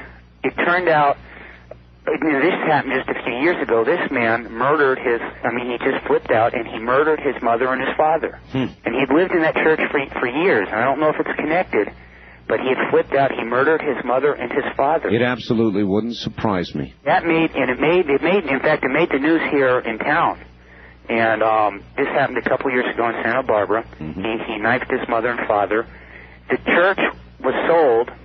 A military prep school bought it and had a bunch of cadets living there and going to school there. Right. Some of those cadets got it in their mind to go down and kill a homeless person. The military academy got closed down because their cadets had committed murder. I went back a couple years ago, and with a friend who also used to live there, we went to the place because she still lives in Santa Barbara. She goes, well, it's a coffee house now. Now, that's not just something you get on your mind. Yeah, exactly. And we went to the coffee house, and now the coffee house was an occult theme. And you go in, and what I felt when I went in there by myself, and just in all the paintings on the wall, all the decorations was there. We talked to a man whose studio was upstairs in what used to be our apartments. Yes. He said he would not stay there at night. At night, when it got dark, he went home. Whatever it was. That building was not a pleasant place. I've got you, sir. Thank you very much for the call. I've sure got you. I'll tell you, that really does seem to go on. It does seem to stay within buildings, structures, where things have occurred. Though on other occasions, spirits, ghosts, if you want, have followed people. Not let them go. When they're part of it, they seem to get followed. Line 1, you're on the air. Hello? Hello. Hi, Art. I got a strange story. I used to live in Taiwan. Oh, yes. And a friend and I had were moving into an apartment. And the apartment had one bedroom, and there was two of us. So we had them put in a wood partition in the middle. Mm-hmm. And one night we had come home kind of late, and we had getting ready to go to sleep. And he was in his bed, I was in my bed, and we heard these noises, these strange noises, like somebody was throwing BBs on a like a refrigerator, you know, a metallic sound. Sure. And I can imagine BBs on a fridge. Anyway, I said, you know, cut it out, and he kept telling me to cut it out. You know, we were blaming each other. Right. So I didn't think anything of it, and all of a sudden I kind of see my friend, and he's sneaking around this wood partition. You know, the lights are out. Yes. And I'm trying not to laugh because, you know, I'm kind of hiding under the covers, and I see him coming around here, and I'm saying, well, as soon as he gets to the bed, I'm going to really scare this guy because he doesn't even know I'm looking at him. And so he gets to the bed, and I throw up the covers, and I, you know, scream at him. And I hear my friend in his bed say, you know, Tony, cut it out. And I tell you, I just broke out into like a cold sweat. And I laid back on the bed, and the bed started to, like it was on the ocean, it just started to move. Float. Yeah. And, you know, I told him, I says, hey, turn on the lights, you know, and he heard the way I was saying it, and he turned on the lights, and I had him check the front door and the windows. And there was nobody there. And needless to say, you know, I had like friends stay over like the next week or so. I was sleeping there. Yeah. And that was it. And you say the bed moved like ocean waves. Like I was on the ocean. Just the whole bed was just like floating. Yeah, that bothers me. Thank you very much for the call, sir. That sort of thing bothers me. That and in movies when you see doors that sort of bend inwards. They don't break, they bend. You're listening to a special replay of Coast to Coast AM with Art Bell. This program originally aired October 30th, 1993. Please do not call. Some of the stories this morning, boy, I'm telling. Really, you have all done very well this morning, and there's still a bit more to come, so here we go. Line 2, you're on the air. Yes, sir. Hi. Hi, how are you doing? Fine. Well, my story is, my son used to come in. He was 19 years old, and he used to pick roses all the time for me. Right. So one day he said that he was going to go out of state, and I didn't agree. He says, let me go. He says, I have a premonition that I don't have a long lifespan. I says, don't be silly. If it's anybody that's going to go first, it'll be me. He says, promise me if anything happens to me, he says, you'll send me roses. I says, oh, yeah, and send me lilacs. Right.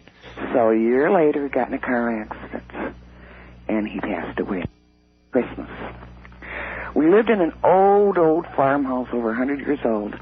The doorbell was not connected, and the door The doors were jammed. The one door is never open. 2 days after he died, the doorbell rang, and the doors flew open, and you could smell roses. Oh. He had come back to say goodbye. Oh. And you smelled roses.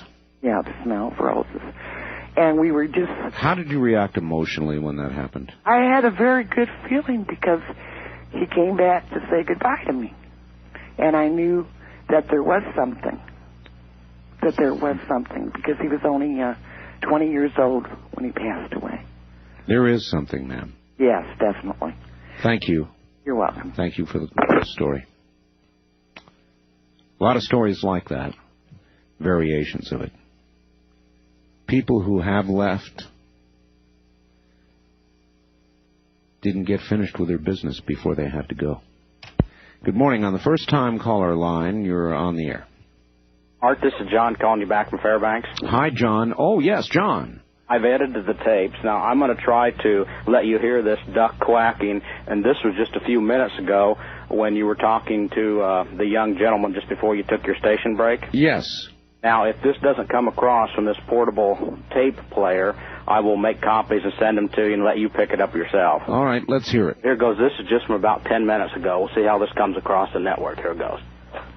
Oh, I said, hey, turn on the lights, and he heard the way I was saying it, and he turned on the lights, and I had him check the front door and the windows, and there was nobody there. And needless to say, I had like friends stay over like the next week or so. I absolutely heard it. Hear that? I heard it. That's been on your program all evening long, sporadically, that duck quacking noise. Well, I wonder if people at other affiliates have heard that. I figured some other caller would identify it to you because I've heard it from the beginning of your show. All right, it was clearly there. Either we have a board operator in Fairbanks who has a sense of humor, or from a source that no doubt you suspect. It'd be interesting to know, but I've been hearing it from your hour one on through. All right, thank you. Thank you for the call back, and I heard it quite clearly. That was in Fairbanks. Well, what about some of you at other affiliates? Did you hear any such thing? I assure you I did nothing like that here. Nothing.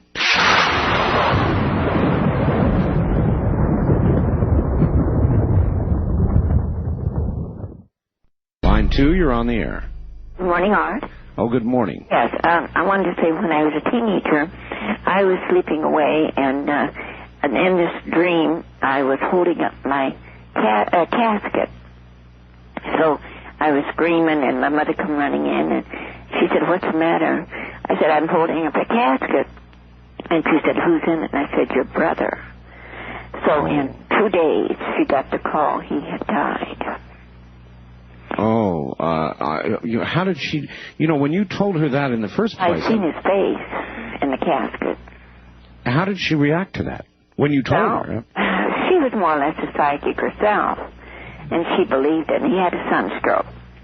And then another time, my dad we lived on the farm, and he had to go to another city in the same state, not far away. And his sister wasn't expected to live. So we didn't have a phone. So a friend had come over and told him that his sister was sick. So he went, and sure enough, about 4 days later, in the middle of the night, the clock was, we had a clock that struck the hour. Sure. And sure enough, the clock usually went bong, bong. This time it went bong, bong. So my mother said, "Hey, she just died." And she did. Well, your mother had the power then. Yes, the clock really told us that she had died. Thank you. Have a good morning. Coincidence? Maybe. All of these stories, coincidence? Not likely. What do you conclude? Wildcard line 3, you're on the air. Oh, this is a true story. This is Pat Fitzpatrick from Silver Springs, Nevada. This is a true story about an Irish and a British ghost, and about whom a a poem was written by William Butler Yeats called The Ghost of Roger Casement. In it, Casement was executed by the British, and the Irish government, since they became independent, wanted his body. Every year they'd ask for his body, and finally they got the body back 30 years later when a Labour government came to power. But one of Casement's last wishes was, do not let my body rest in this place, which is England. Yes. So Butler wrote the poem. He said, I can't sleep at night. I hear a knocking on my door. I just cannot sleep. And finally, at the end of it, he says, it's the ghost of Roger Casement knocking on my door.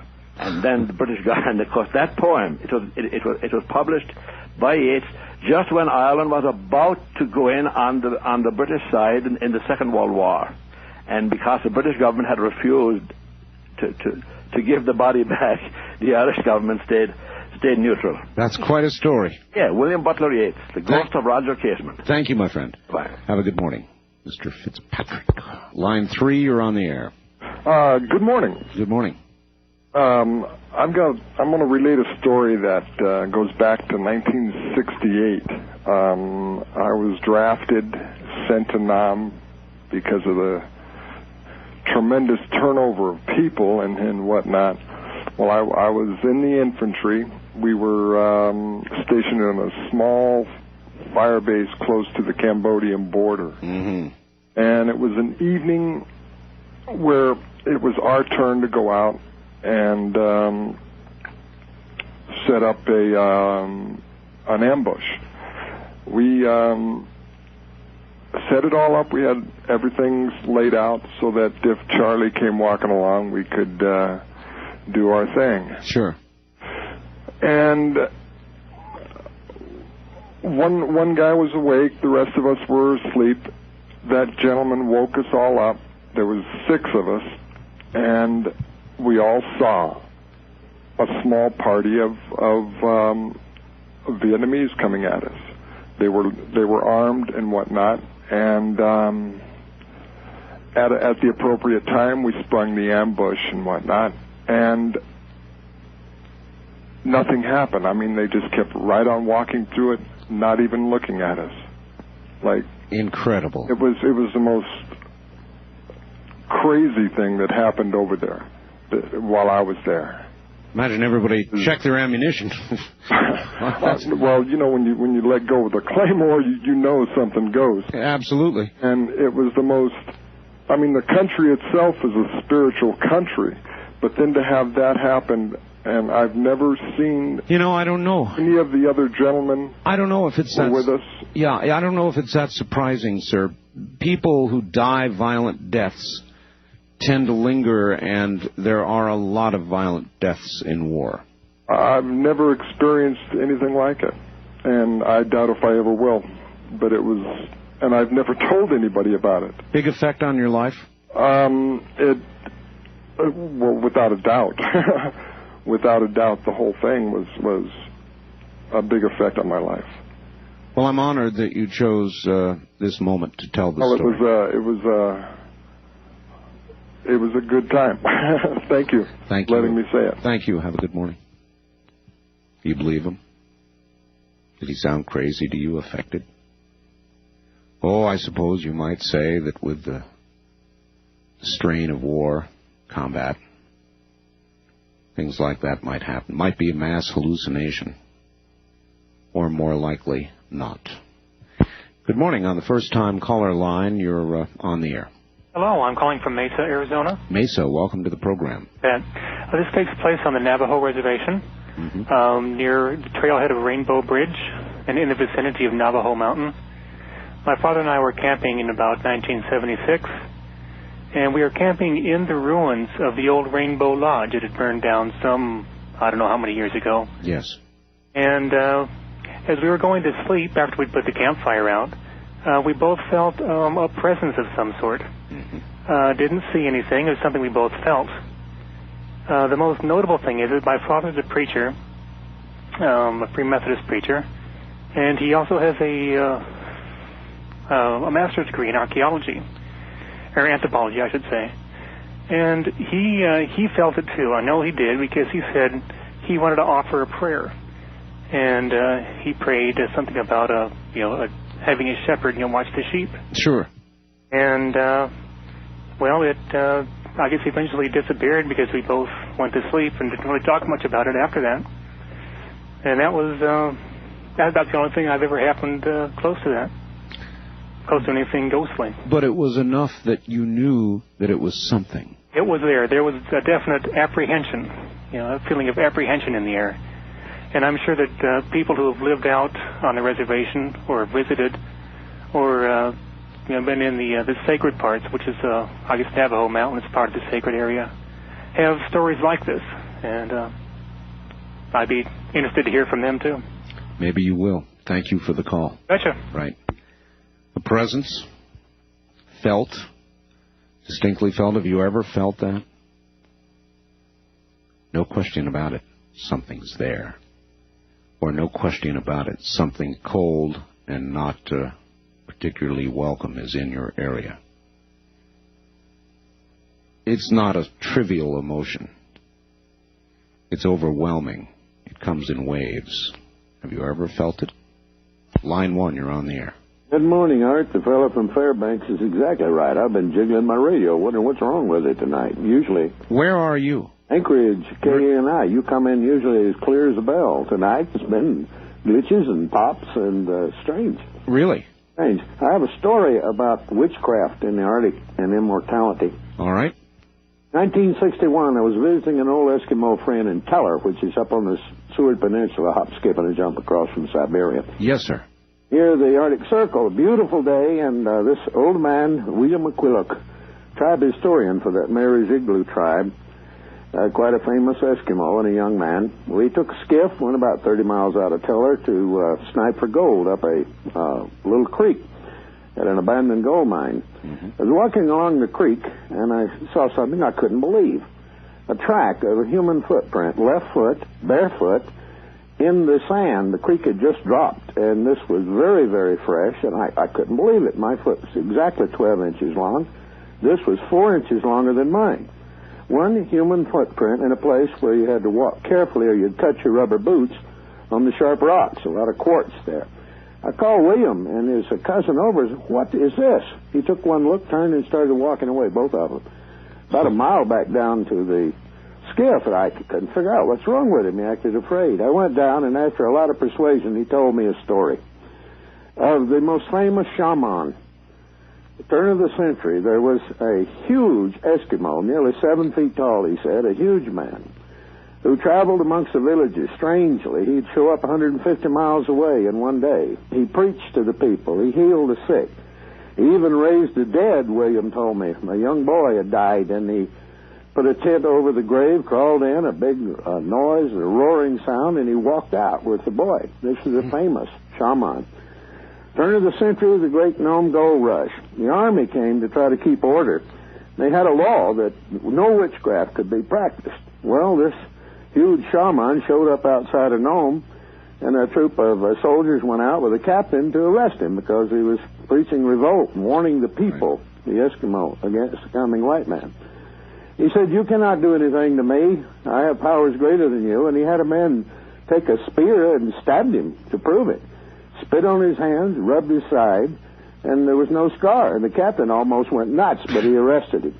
They put him on a boat to take the shaman to Seattle for trial, and a storm immediately came up and was about to sink the boat. And they looked, and the shaman, instead of being in the brig, was sitting on the stern looking back at the land. So they put him back in the brig. A few minutes later, he was back on the deck. The captain went berserk, and the sailors turned the boat around and put the shaman back ashore near Nome. And I'm sure. Told me, now you know about the track. He is still here. 61. Oh, that's a great story. Those are great stories. Thank you for the call. Good evening. You take care. Yeah, sailors, sailors particularly, wouldn't sail under those conditions.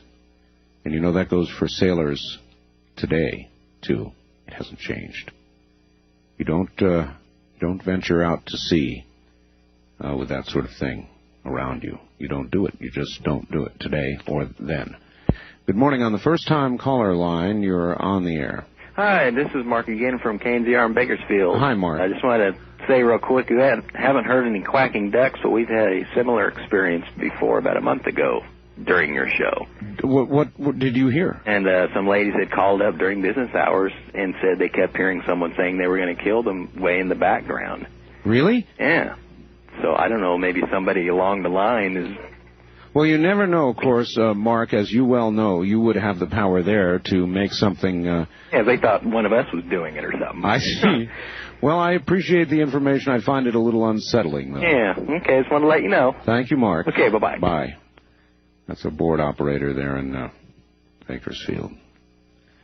Well, that unsettles me a little. Line 2, you're on the air. How you doing, Art? Okay. I got a story about my uncle who died about 3 years ago. He died about 2 o'clock in the morning. So we all go to the hospital and, condole my aunt. And then it was, getting pretty early in the morning, so we all went home for a few hours. And then we came back. And as we all come back in the morning to her house, there's this dog that has just parked itself outside the front of the house. And every time somebody got out of the car who was part of the immediate family, the dog came up to them, sat there until you petted it, and then walked away. And as soon as the whole immediate family who was there, came to the house, the dog went away, and we never saw the dog again. What do you have any idea what dog this was, or? It looked like a little terrier or something. Well, not what kind, but whose or why it did what it did. Any idea? I don't know, but it was just a little tiny dog that was so full of life, and my uncle was the same way. Here was a guy who was just so full of life, and it was just strange. It waited to greet everyone that came to the house, and after everyone got there, the dog was gone. We never saw it again. Well, that's really something. Really weird story. I don't know what it was, but it's weird. I thank you for the call. You're welcome. You take care. Good morning. On the first-time caller line, you're on the air. Hello there. Hello. Yes, sir. You're on the air. Turn your radio off, please. Oh. Turn it off, all the way off. It's off. Very good. Welcome to the program. Where are you? Fairbanks, Alaska. Fairbanks. Yes, sir. And quack, quack. Yeah. Anyway, I want to go back to this story from this guy from Alaska, that Anchorage. And you don't want to believe anything that anybody from Anchorage tells you because they're full of bull. Well, now, is that about the shaman, that is really ridiculous. Well, now, was that a kind thing to say about a sister city? Sister city? Oh, they think they own Alaska, for God's sakes. I've lived here all my life, 65 years in Fairbanks, and I don't like Anchorage. Okay, you got her. Yeah, thank you very much for the call, sir. Never let them know who you are. I guess I'd better take a second out and do as I always try to do and say thank you again for wonderful talk radio, another truly wonderful week of talk radio.